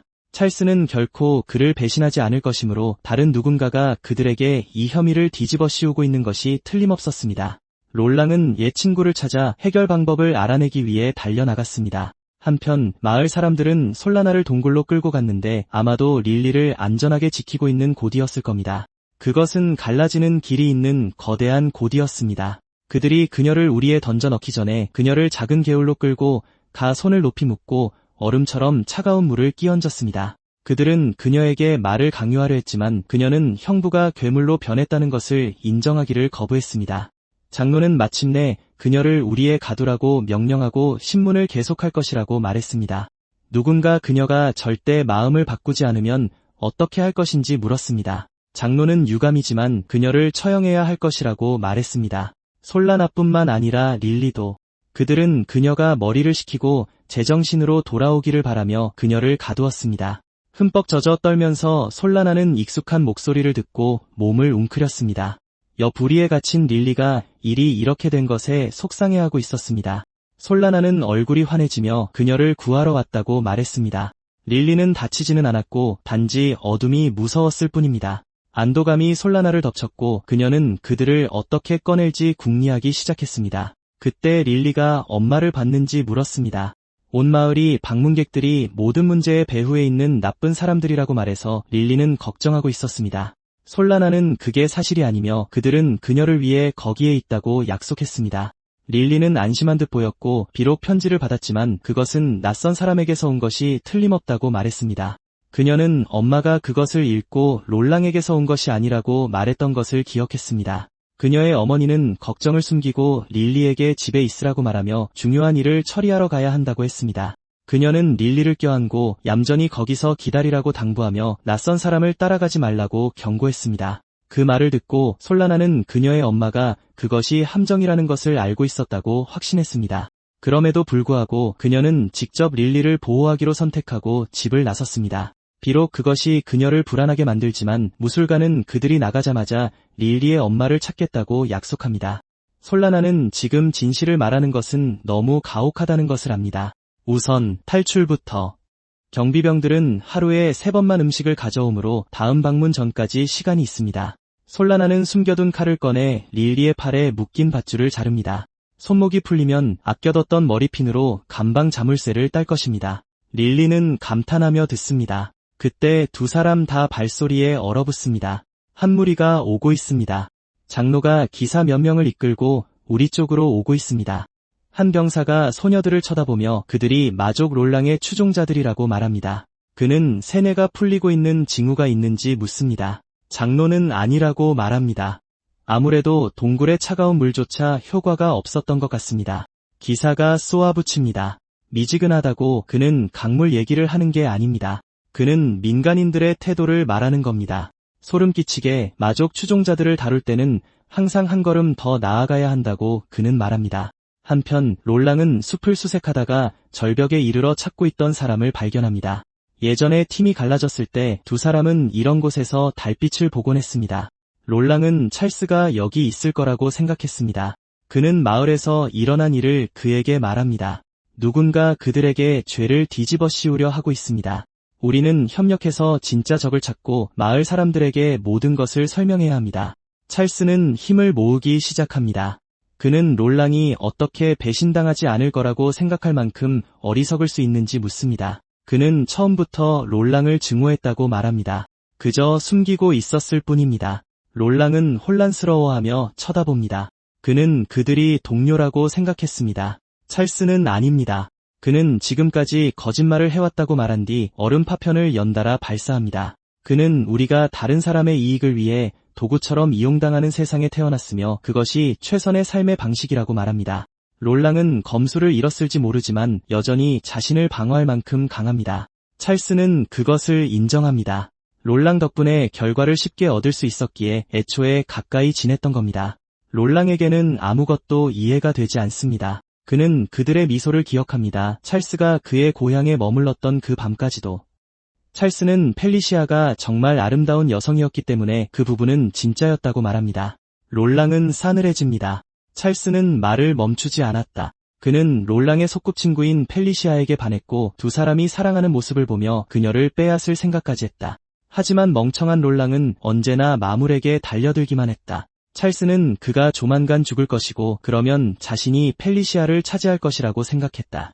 그녀가 죽었다는 소식을 들었을 때는 유감이었다고 그는 말했다. 그리고 그래, 그 소식이 전해졌을 때 자연스럽게 증오심도 느꼈다.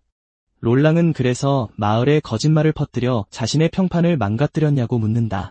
찰스는 어느 정도는 맞지만 그게 주된 이유는 아니라고 말한다. 지금 솔라나는 인질로 잡혀있기 때문이다. 그리고 그녀가 펠리시아를 떠올리게 하기에 그녀 또한 자신의 것으로 만들고 싶어한다. 일단 롤랑을 제거하고 나면 아무 마물에게나 죽음의 책임을 돌리고 슬픔에 잠긴 솔라나를 위로할 수 있다. 충격과 분노에 휩싸인 롤랑은 찰스가 그런 엄청난 쓰레기일 줄은 몰랐다고 말한다. 찰스는 인생이란 언제나 이런 식이라고 말할 뿐이다. 아무도 아무를 믿지 않는다. 선택의 여지가 없다. 자신의 이익을 위해 행동한다. 롤랑은 죽은 아내의 팔로 복수를 정당화하려 했다. 그러니 어떤 면에서는 그들은 닮았다. 롤랑이 조용해지자 찰스는 지루한 대화는 질렸다고 말한다. 그는 다시 얼음을 휘몰아치며 주저없이 공격한다. 롤랑은 움직일 수 없다. 찰스는 성큼성큼 다가가 롤랑이 이제 무방비 상태라고 말한다. 가까이 다가가 모든 것을 쏟아부어 그를 꽁꽁 얼려버린다. 찰스는 끝났다고 생각하지만 롤랑의 목소리는 여전히 마법을 뚫고 나오고 그는 한숨을 쉬며 자신이 정말 이기적이었다는 것을 깨닫는다. 그렇더라도 지금 죽을 수는 없다. 그는 불타는 팔로 얼음을 산산조각 낸다. 찰스는 잠시 놀란 듯 보였지만 저항에 개의치 않았다. 그는 왕국의 기사단이 떠나면서 무슨 계획을 세웠는지 모른다. 롤랑은 자신의 처제가 그리 약하지 않다는 것과 노란하도록 내버려 둘 리 없다는 것을 알고 있었다. 그녀는 자신 같은 사람을 지지하려고 할 만큼 강했다. 그때 그들은 마을 쪽을 바라보았고 피어오르는 연기를 보았다. 불이 아니라 솔라나가 보낸 신호였다. 그녀는 그의 예상대로 릴리와 함께 탈출했다. 좋아. 그 말은 롤랑이 아직 그녀에게 갈 수 없다는 뜻이었다. 우선 그는 눈앞의 문제를 처리해야만 했다. 분노에 찬 찰스는 언제나 모든 것을 차지하는 것이 그 전사라는 사실을 참을 수 없었다. 이제 그는 오직 한 가지만을 원했다. 기회가 있을 때 롤랑을 죽이는 것. 롤랑은 옛 친구의 목숨을 앗아갈 계획이 없었다. 그는 오직 마물들만을 적대해왔다. 대신 그는 그 귀족의 비뚤어진 성격을 고쳐놓을 만큼 세게 때려줄 생각이었다. 물론 그 귀족은 그 마물의 팔에 잡힐 생각이 없었다. 그가 먼저 공격했다. 눈보라가 롤랑의 시야를 삼키며 그를 차단했다. 그러자 위에서 얼음 송곳비가 떨어지며 그를 꿰뚫으려 했다. 그는 막을 수 있는 것을 막았고 팔의 불꽃이 앞으로 나아갈 길을 열었다. 그러자 또 다른 놀라움으로 푸른 여우들이 달려들어 그를 물어뜯으려 했다. 눈보라 속에서 여행자들을 사냥하는 마수들이었다. 찰스가 그들을 소환한 것이었다. 롤랑은 그것들이 진짜인지 물으며 찰스가 그들을 노예로 부리는 것은 아닌지 걱정까지 했다. 찰스는 한숨만 쉴 뿐이었다. 이건 노예 제도가 아니었다. 그것은 순수한 힘이었고 그는 그런 모습을 한 롤랑이 생물의 힘을 판단할 자격이 있다고 생각하지 않았다. 롤랑은 여우들이 어디서 왔는지 알아낼 시간이 없었다. 그들은 계속해서 그를 기습했고 폭풍은 그를 반쯤 눈멀게 만들며 체력을 소진시켰다. 얼음 송곳은 계속해서 날아왔고 두 가지가 잔혹한 연계 공격을 이루었다. 그는 반격할 방법을 생각하려 했지만 압박은 늦춰지지 않았다. 세 번째 여우가 뒤에서 달려들었다. 찰스는 그 틈을 노려 공격했다. 공격은 정확히 명중했고 롤랑은 부상을 입고 뒤로 밀려났다. 단 한 번의 기회. 롤랑은 팔에 불꽃을 일으켜 얼어붙은 폭풍 속에서 뛰쳐나와 마도사 바로 옆에 나타났다. 찰스는 근접전에 약했다. 그는 허둥지둥 자신을 방어하며 롤랑을 막기 위해 얼음 장벽을 세웠다. 그것만으로는 부족했다. 롤랑이 그것을 산산조각냈다. 롤랑이 소리치며 자신을 한계까지 밀어붙이자 불과 얼음이 함께 폭발했다. 그는 무지막지한 힘으로 찰스를 절벽 끝으로 날려보냈다. 찰스는 마지막 순간에 간신히 몸을 지탱하며 바위 조각들이 부서져 아래 먼지 속으로 떨어지는 동안 매달렸다. 올려다보며 마도사는 롤랑이 자신을 구하려 한다는 것을 깨달았다. 롤랑은 옛 친구가 그런 쓰레기로 변할 줄은 몰랐지만 죽은 아내를 지키지 못한 죄는 자신에게 있었다. 그에게는 찰스를 죽일 권리가 없었다. 그리고 다시 시작하기에 너무 늦지 않았다. 만약 그들이 힘을 합친다면 인류의 진정한 적인 마물들을 물리칠 수 있었다. 찰스는 용서받을 수 있을지 물었다. 롤랑은 다시 함께 싸울 수만 있다면 그렇다고 말했다. 찰스는 웃으며 그 대답이 역겹다고 말하고는 손을 놓았다. 결국 그는 그 마물의 손을 잡을 생각이 전혀 없었다. 롤랑이 할 수 있는 것은 옛 친구가 절벽 아래로 사라지는 동안 그의 이름을 외치며 그들이 망쳐버린 모든 것을 증오하는 것뿐이었다. 결국 롤랑의 오른팔은 오직 상처 입히고 파괴할 뿐이었다.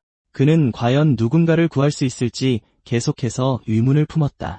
그때 갑자기 몇 개의 얼음창이 그를 거의 덮칠 뻔했지만 오히려 그것은 공격이 아니었다. 그것은 마도사가 갑자기 다시 나타나 하늘을 가로질러 날아가며 남긴 것이었다. 롤랑은 얼어붙었다. 찰스는 이제 완전히 다른 모습으로 어떤 이상한 생물로 변해 있었다. 글래스 가문은 왕국의 신임을 받는 최고 수준의 마도사 가문으로 그들의 힘으로 크게 기여해왔다. 그들이 다스리는 땅은 이 시대에도 평화로웠고 많은 고위 간부 기사들이 글래스 가문 출신이었다. 전선에서는 그들이 가장 강력한 세력 중 하나로 여겨졌다. 하지만 이면에서는 마족과 연계된 파벌로 여겨졌다. 글래스 가문은 보증을 서는 대가로 일정 수의 목숨을 바치라는 마족의 요구를 받아들였다. 전장에서 상처 하나 없이 돌아온 유일한 영웅들은 마족의 침략을 무시하고 협상 테이블에서 무고한 생명을 거래한 자들이었다.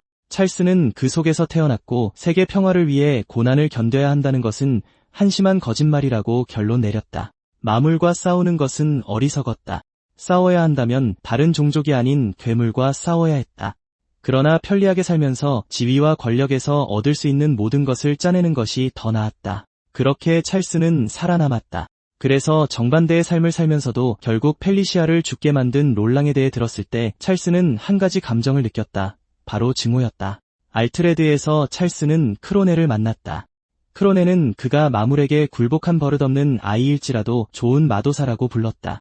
찰스는 이유도 모른 채 요청받았을 때 자신이 할 수 있는 것을 보여주었다. 어쩌면 그 아이는 인간을 심판하기 위해 거기에 있었을지도 모르지만 아니었다. 마물들은 인간의 절망이 필요했기 때문에 원하는 대로 무엇이든 했다. 크로네는 이득이 된다면 인간과 손잡는 것을 개의치 않았고 찰스는 분명 자신의 삶에 만족하지 못하는 유형이었다. 그래서 크로네는 양측 모두에게 이익이 되는 제안을 했다. 찰스가 롤랑을 증오하는 것은 명백했다. 그의 눈은 그를 결코 용서하지 않을 것이라고 소리치는 것 같았다. 문제는 힘의 격차였다.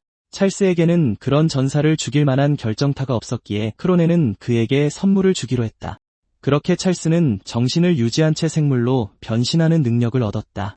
마치 무엇이든 할 수 있을 것처럼 힘이 그를 통해 솟구쳤다. 어쩌면 롤랑이 그 팔을 얻었을 때 느꼈던 것과 같은 희열이었을지도 모른다. 롤랑은 충격받아 멍하니 바라보며 왜 그렇게까지 하냐고 물었다. 찰스는 대답할 가치도 없다고 생각했다. 그는 옛 친구에게 정면으로 돌진하며 죽이려 들었다. 그들의 공격이 충돌했을 때 롤랑은 즉시 찰스가 간부급으로 뛰어올랐다는 것을 느꼈다. 이제부터 롤랑의 팔에 깃든 불꽃만으로는 찰스의 얼음을 막기에 충분하지 않을 것이다. 설상가상으로 그의 열기는 다음에 올 눈보라를 막을 수 없을 것이다. 찰스는 그것을 즐겼다. 그는 웃으며 롤랑을 뒤로 밀어붙였고 저승에서 펠리시아를 만날 수 있도록 어서 포기하라고 조롱했다. 롤랑은 최선을 다해 방어했다. 여기서 쓰러질 수는 없었다. 그는 아직 이 세상에서 할 일이 있었다. 그리고 옛 친구에게 그러고 싶지 않더라도 선택의 여지가 없었다. 그는 적의 힘을 흡수하는 능력을 사용했다. 찰스는 자신이 약해지는 것을 느끼자마자 날개로 걷어차 거리를 벌렸다. 하지만 롤랑은 충분히 빼앗았다. 그의 불꽃의 손은 얼음의 손으로도 변했다. 이제 그는 어떤 대가를 치르더라도 그를 막을 힘을 가졌다.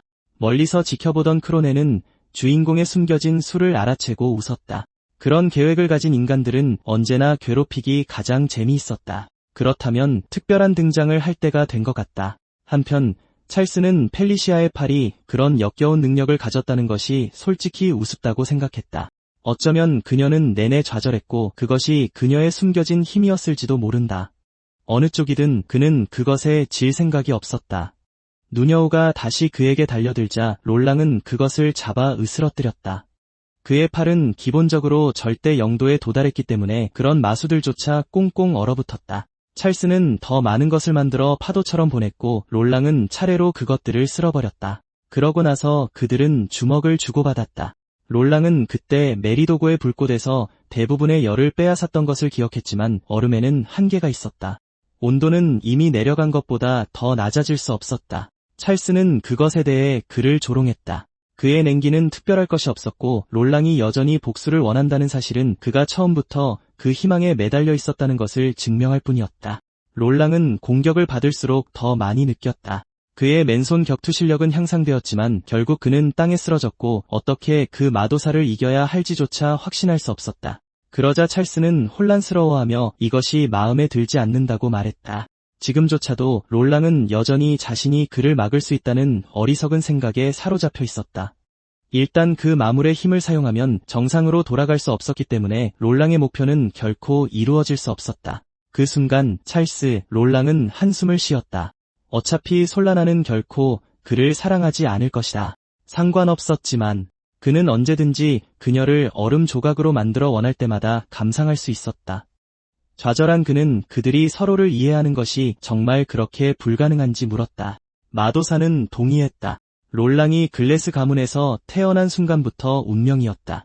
언제나처럼 롤랑의 세계는 계속 썩어갔지만 그것이 바로 그가 목표를 좇는 것을 멈출 수 없었던 이유였다. 그는 복수를 위해 가진 모든 힘을 사용할 것이다. 그가 오른팔로 빼앗은 힘들은 하나의 힘으로 융합되었다. 메리도고의 불꽃과 찰스의 얼음은 그를 더욱 강하게 만들어 줄지도 모르는 새로운 기술이 되었다. 그것은 즉시 증명되었다.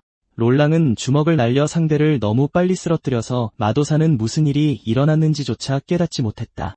찰스는 그 아이가 어디서 그런 힘을 얻었는지 이해할 수 없었다. 그것은 그냥 사기처럼 느껴졌다. 분노한 그는 소리를 지르며 롤랑을 도둑이라고 부르고 얼음 여우떼를 그에게 보냈다. 롤랑은 아무런 문제 없이 모든 마술을 파괴했다. 그는 옛 친구에게 다가가 끝낼 준비를 했다. 한 방의 주먹 그리고 거대한 폭발. 찰스가 다시 눈을 떴을 때 그는 자신이 내내 롤랑을 정말로 증오했다는 것을 깨달았다. 하지만 마음속 깊은 곳에서는 그를 동경하기도 했다. 롤랑은 아무것도 모른 채 희망을 붙잡고 어떤 상황에서도 마음속 불씨를 꺼뜨리지 않는 남자였다. 이제 롤랑이 분노를 이해했으니 마도사는 어떤 미래가 그를 기다리고 있을지 궁금해했다. 그의 일부는 롤랑이 인생을 최대한 살기를 바랐다. 찰스가 사라지는 것을 지켜보며 롤랑은 생각에 잠겼고 어떻게 받아들여야 할지 확신할 수 없었다. 하지만 왕국 기사단이 오고 있었고 그들은 이 난장판을 눈치챘다. 그는 다른 사람들과 엮이고 싶지 않아서 서둘러 처제를 찾아 나섰다. 그는 소녀를 향해 숲을 달려나갔고 그의 뒤에서 보라색 무언가가 흙 속을 미끄러져가는 것을 눈치채지 못했다. 롤랑은 이전에 솔라나를 만나기로 약속했었다. 장소는 연기나는 모닥불 남쪽이었다. 오래지 않아 그는 그 무술가를 찾았다. 그녀는 폭발음을 듣고 그가 괜찮은지 확인하러 달려왔다. 그녀는 멀리서 본 얼음 마법이 찰스의 거심을 알아보고 그가 어떤지 물었다. 롤랑은 망설였다. 나중에 설명하겠다고 했다. 지금은 단지 릴리가 안전하다는 것에 안도했지만 그들은 즉시 마을로 돌아가야 했다. 그들은 릴리가 모두에게 솔라나와 릴리가 일종의 정신지배를 받고 있었다고 말하게 해야 했다. 마을 사람들은 릴리를 걱정하고 있었다. 그리고 만약 이 문제를 해결하지 않으면 그들은 그녀를 이전보다 더 심하게 대할지도 모른다. 솔라나는 롤랑이 정말 괜찮은지 물었다. 모든 것을 제대로 설명하는 것이 더 낫지 않을까? 하지만 롤랑은 생각하지 않았다. 그는 단지 그 어린 소녀를 지킬 수 있다고 느꼈고 자신이 한 일은 오직 자신을 믿어준 사람들을 상처 입히는 것뿐이라고 생각했다. 솔라나는 그 말을 즉시 막았다. 그는 그녀를 여러 번 구해줬다. 그럼에도 불구하고 롤랑은 악당이 되어 단순하게 처리하는 것을 선호했다. 그때 크로네가 나타났다. 그는 그들의 흥미진진한 논쟁을 방해해도 될지 허락을 구하며 활기차게 손을 흔들었다. 그 마물은 지켜보고 있었다며 옛 동료를 그토록 격렬하게 맞선 롤랑을 칭찬했다. 솔라나는 그가 무슨 말을 하는지 전혀 몰랐다. 롤랑은 한 가지에 집중했다. 크로네가 찰스를 마물로 만든 장본인이었다. 크로네는 그들이 자신의 오른팔에게 한 짓과 똑같은 짓을 했을 뿐이라며 즉시 동의했다. 롤랑은 크로네스가 연기인 것처럼 그대로 그에게 돌진했다. 한숨을 쉬며 크로네스는 그에게 진정하라고 말했다. 그는 그들이 왜 화났는지 이해하지 못했다. 롤랑이 마족을 탓하고 싶으면 얼마든지 하라지만 결국 그들을 배신한 건 사르의 잘못이었다. 크로네스는 그 귀족에게 수년간 묻어뒀던 감정을 행동으로 옮길 기회를 줬을 뿐이라며 또 다른 폭탄을 떨어뜨렸다. 글래스 가문은 대대로 마족과 연결되어 있었다. 그 말에 롤랑은 진심으로 충격을 받았다. 크로네스는 인간들이 그토록 필사적으로 싸워 물리치려 했던 존재만큼이나 타락했다고 말했다. 좌절한 롤랑은 마족의 영향이 모든 것을 악화시켰고 사르를 배신으로 내몰았다고 주장했다. 크로네스는 친구라고 부르던 쓰레기 때문에 우울해하는 롤랑이 감정적으로 얼마나 약한지 비웃었다. 결국 간부는 그의 주변 사람들을 노리기 시작해야겠다고 결심한다. 오쿠나 마을 사건과 펠리시아의 시체 소동 이후로 롤랑이 무슨 꿍꿍이인지 직접 보고 싶었던 것이다. 그래서 크로네스는 이번에는 그림자가 아닌 진짜 몸으로 직접 그들의 고향으로 가겠다고 말한다. 그리고 거기 민간인들을 지키고 싶다면 서둘러 구하는 게 좋을 거라며 그들을 절망에 빠뜨리는 걸 아주 좋아한다고 했다. 간부가 사라지자마자 솔라나는 형부에게 말을 걸려하지만 롤랑의 상태에 겁을 먹는다. 그는 너무 분노해서 진짜 악마처럼 보였고 당장이라도 오쿠나로 달려갈 기세였다. 솔라나는 이 기회에 릴리에게 또 곤란한 일이 생기면 도움을 요청해도 된다고 말한다. 일단은 마을로 돌아가서 모두에게 그 두 사람이 악당이었다고 말하라고 한다. 릴리는 망설이다가 동의한다. 그녀는 솔라나를 껴안고 다시 만나자고 약속하게 한다. 마침내 소녀는 몸을 떼고 떠난다. 롤랑은 아직 늦지 않았으니 처제도 돌아가서 해명할 수 있다고 말하지만 무투가는 그에게 닥치라고 소리친다. 그녀는 지금 릴리를 버려야 한다는 것을 받아들이길 거부한다. 그럼에도 그녀는 롤랑이 오랫동안 짊어져온 것과 같은 짐을 지기로 결심했다. 눈물을 참으며 그녀는 그에게 어서 오쿠나로 가자고 말한다. 그들은 고향을 향해 달려가고 솔라나는 다가올 일에 대비해 자신을 더 몰아붙여야 한다고 느낀다. 잠시 후 그들이 도착하고 주인공은 크로네스가 어디 있는지 궁금해한다. 그들이 처음 본 것은 장작을 패는 남자였고 무투가는 민간인들이 안전하다고 생각하며 안도의 한숨을 내쉰다. 그녀가 말을 걸기 위해 다가가지만 용사가 그녀를 뒤로 잡아당긴다. 뭔가 이상하다. 그러다 그들은 그 민간인이 어째서인지 인간처럼 움직이는 좀비 같은 존재라는 것을 깨닫는다. 그뿐만이 아니다. 다른 여러 사람들도 같은 비참한 상태에 있다. 롤랑은 너무 늦게 도착한 건 아닌지 오쿠나가 변해버린 모습에 슬퍼하며 생각한다. 그는 땅을 치며 사람들을 구하기에 항상 너무 약하고 느린 자신을 증오한다. 솔라나가 그를 위로하기도 전에 좀비 중 하나가 도끼를 들고 달려든다. 롤랑은 오른팔로 맞고 마법으로 모든 마을 사람들을 얼려버린다. 그것은 그들에게 고통 없는 존엄한 죽음을 선사하는 그만의 방식이었다. 한 목소리가 이 모든 것이 얼마나 비극적인지 비웃는다. 크로네스가 나타나 롤랑이 그들을 죽이는 것이 얼마나 쉬운 일인지 지적한다. 솔라나는 모든 게 마족 탓이라고 소리치지만 간부는 모르는 척한다. 괴물로 변하는 것은 마왕의 선물이었다. 그리고 할 말이 있다면 그에게 직접 따져야 한다. 하지만 크로네스는 다른 것도 알게 되었다. 강령술을 사용하고 그들이 얼마나 좌절했는지 보면서 그는 그들을 괴롭히기로 결심한다. 그는 누군가를 불렀다고 말하며 그들이 무엇보다 사랑했고 다시 보고 싶어 했던 사람을 가리킨다.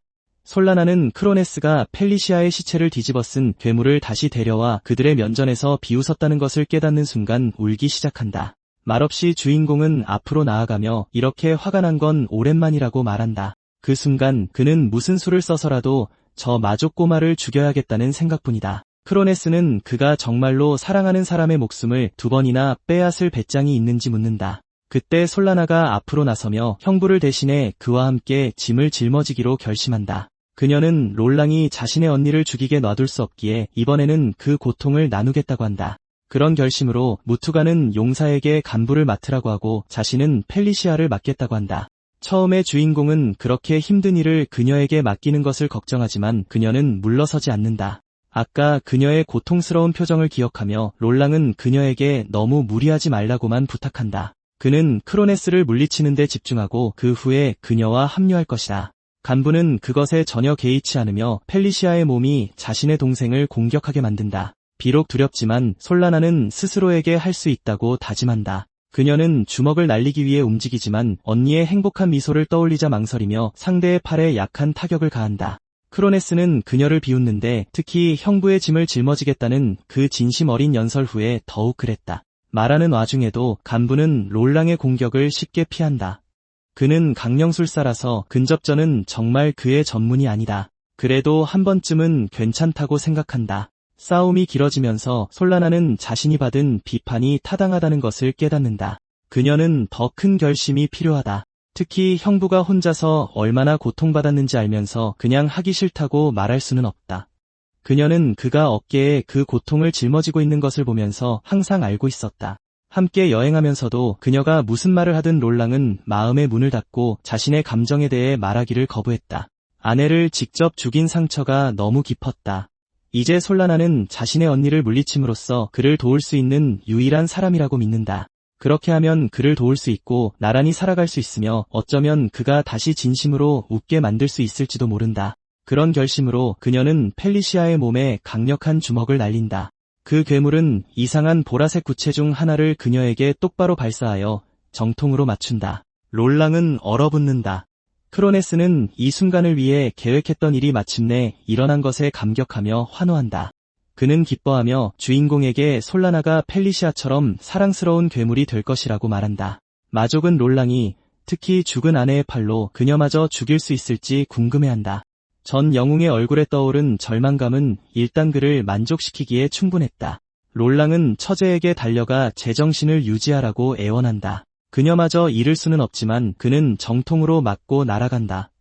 완전히 충격받은 그는 솔라나가 변하기 시작하자 분노와 고통의 눈물을 흘리며 비명을 지른다. 크로네스는 인간의 절망을 음미하며 롤랑의 오른팔이 어떻게 반응할지 궁금해하며 지켜본다. 주인공은 이것이 끝이라고 한계에 부딪혔다고 느낀다. 그의 마음의 어둠 속에서 한 목소리가 그의 이름을 부른다. 그는 그것을 무시하려고 한다. 그에게는 대답할 자격이 없다.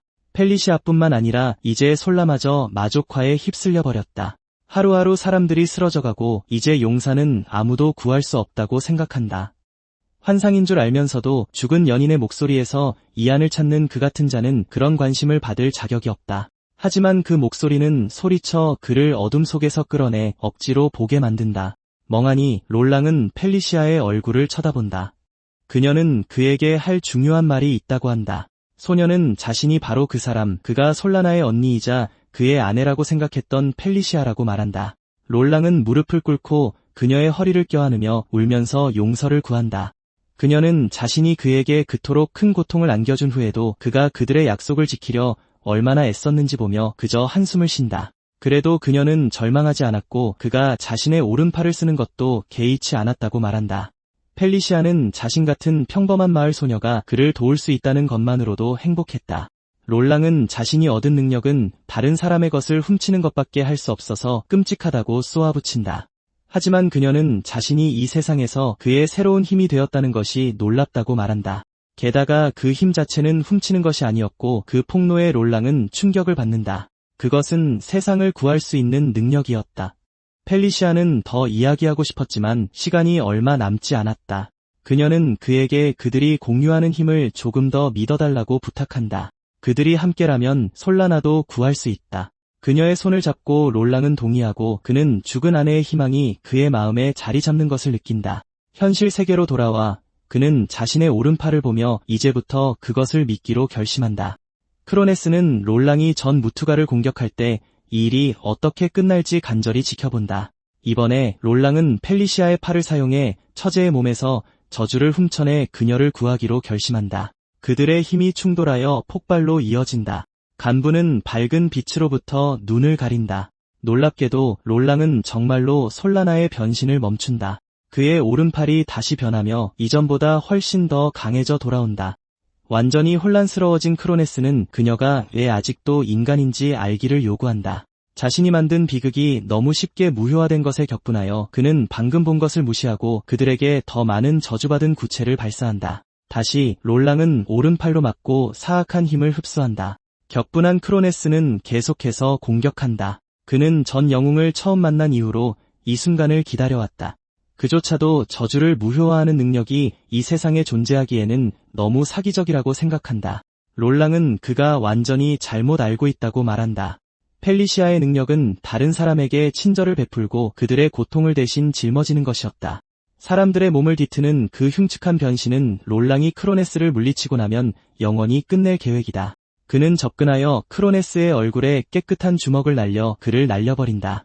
그의 새로운 오른팔이 진정한 힘을 드러낸다. 그것은 그가 원하는 대로 모양을 바꿀 수 있다. 그는 그것을 만상의 팔이라고 이름 붙인다. 크로네스는 다시 일어선다. 롤랑이 다시 휘두르자 마족은 피하거나 피했다고 생각한다. 롤랑은 이제 그를 포착했다. 잠시 후 그는 그를 붙잡아 땅에 내리꽂는다. 그는 팔을 사용해 간부를 벽과 땅에 쳐박으며 집들을 부수고 마을을 헤집어 놓는다. 마침내 롤랑은 크로네스를 가까이 끌어당겼고 크로네스는 무시당하는 것을 거부하며 더 많은 저주를 내뱉는다. 여전히 효과가 없다. 롤랑이 그의 얼굴을 계속해서 내려쳐도 크로네스는 포기하지 않는다. 롤랑의 팔의 끔찍한 모양이 크로네스를 격분하게 만든다. 그것은 용사의 연인의 일부여야 한다. 그는 그것을 더 소중히 여겨야 한다. 롤랑은 이제 외모는 중요하지 않다고 말한다. 그는 펠리시아와 함께 싸우고 있다. 그녀의 영혼은 그가 어디를 가든 함께하며 그것만으로도 그에게는 충분하다. 크로네스는 그 닭살 돋는 사랑 타령을 듣고 싶지 않다. 그는 새로운 능력인 자가 강령수를 선보인다. 그것은 죽은 자를 살아있을 때보다 더 크고 강한 형태로 부활시킨다. 메리도고는 이미 인상적이었으므로 크로네스는 자신에게 그것을 사용하면 더욱 끔찍해질 것을 안다. 그는 변신하여 커지며 롤랑을 죽이기로 단단히 결심한다. 이 세상의 모든 인간은 마족에게 짓밟히기 위해 존재할 뿐이다. 그들 마음속의 모든 희망의 조각은 짓밟혀야 한다. 롤랑은 희망이 그들을 살아있게 하는 것이라고 반박한다. 그것이 그와 펠리시아가 믿었던 것이지만 그 진부하고 낭만적인 역겨운 존재는 간부를 화나게 할 뿐이고 그는 그를 죽이기 위해 달려든다. 롤랑은 물러서지 않는다. 그는 인류가 마족에게 지게 놔두지 않을 것이다. 그는 오른팔로 공격을 받아내고 자신의 힘으로 크로네스를 날려버린다. 패배한 후 강령술사는 정면으로 맞서고 졌다는 것을 믿을 수 없다. 하지만 이대로 간다면 그는 수단과 방법을 가리지 않고 이길 것이다. 펠리시아의 시체에서 보라색 빛이 나자 롤랑은 놀라서 돌아본다. 그러자 그것이 퍼져나간다. 마을의 모든 좀비가 빛나기 시작하고 그들의 에너지는 도둑맞아 그가 또 다른 능력을 발동하면서 크로네스에게 곧장 흘러들어간다. 그는 힘을 키워 마을의 모든 사람들을 하나의 뒤틀린 생물로 융합시킨다. 계획은 간단하다. 죽은 민간인들을 싸우게 만들고 롤랑이 그들을 계속해서 죽이게 만드는 것이다. 롤랑은 망설이지 않는다. 그는 팔의 변형을 사용하여 융합된 덩어리를 흡수한다. 펠리시아를 포함한 민간인들의 시신은 예전처럼 인간의 형태로 돌아온다. 그는 그들을 다시 살릴 수는 없지만 마족이 그들의 시신을 모욕하게 놔두지는 않을 것이다. 무엇보다도 그는 저 간부가 인간의 목숨에 무게를 짊어지며 자신이 초래한 고통을 느끼게 하고 싶다. 크로네스는 그 같은 쓰레기에게 그런 말을 듣고 싶지 않다. 한편 솔라나는 자신이 어디에 있는지 모른 채 순백의 공간을 걷는다. 펠리시아가 나타나 동생의 이름을 부르며 롤랑만큼 강하게 그녀와 연결될 수 없다는 것에 조금 슬퍼한다. 솔라나는 누구인지 깨닫고 무너지며 돕지 못한 것에 대해 사과한다. 그녀는 롤랑이나 펠리시아가 자신을 필요로 할 때 곁에 없었다. 그녀는 형부가 슬퍼하는 동안 그를 지지해줄 수도 없었다. 마음 깊은 곳에서 그녀는 가족임에도 불구하고 자신이 얼마나 쓸모없게 느껴지는지를 증오한다. 펠리시아는 자신이 남편만 고통스럽게 한 것이 아니라고 인정한다. 그녀는 동생에게도 상처를 주었기에 솔라나가 사과하거나 자책하는 것을 원하지 않는다. 솔라나는 있는 그대로 괜찮다. 펠리시아는 그녀가 원하는 대로 자신의 방식으로 살기를 원한다. 그리고 언젠가 그녀가 대체품이 아니라 자기 자신으로서 롤랑의 곁에 서기로 선택한다면 아마 펠리시아는 조금 질투할지도 모른다. 그래도 그녀는 그것을 허락할 것이다. 그녀는 솔라나를 껴안고 이제부터는 자신을 위해 살라고 부탁한다. 솔라나는 현실 세계에서 자신을 안고 있는 롤랑을 보며 안도하고 깨어난다. 그녀는 꿈에서 펠리시아를 봤다고 말하고 롤랑도 그랬다고 말한다. 솔라나는 들은 것을 공유하고 싶어 하지 않지만 롤랑은 자신도 아내에게서 무언가를 배웠다고 말한다. 그의 오른팔은 세상을 고통에서 구할 수 있었고 그는 그것을 위해 사용할 것이다. 한편 어두운 성에서 보라색 불꽃이 보고를 마친다. 그것은 마왕에게 침착하라고 말하는데 그 형태에서도 크로네스는 여전히 롤랑을 물리칠 계획이기 때문이다. 왕은 그것에 감사하고 왕좌에서 일어나 간부에게 다가가 그를 영원히 짓밟아버린다. 그가 주인공이 다시 살아났다는 소식을 들었을 때 그는 그가 완전히 망가졌을 것이라고 예상했다. 하지만 전 영웅의 새로운 팔은 계속해서 진화했고 언젠가는 신들의 힘에 도달할 수도 있을 것이다. 그 생각에 왕은 미소를 지으며 롤랑의 팔을 자신의 것으로 훔치고 싶어한다.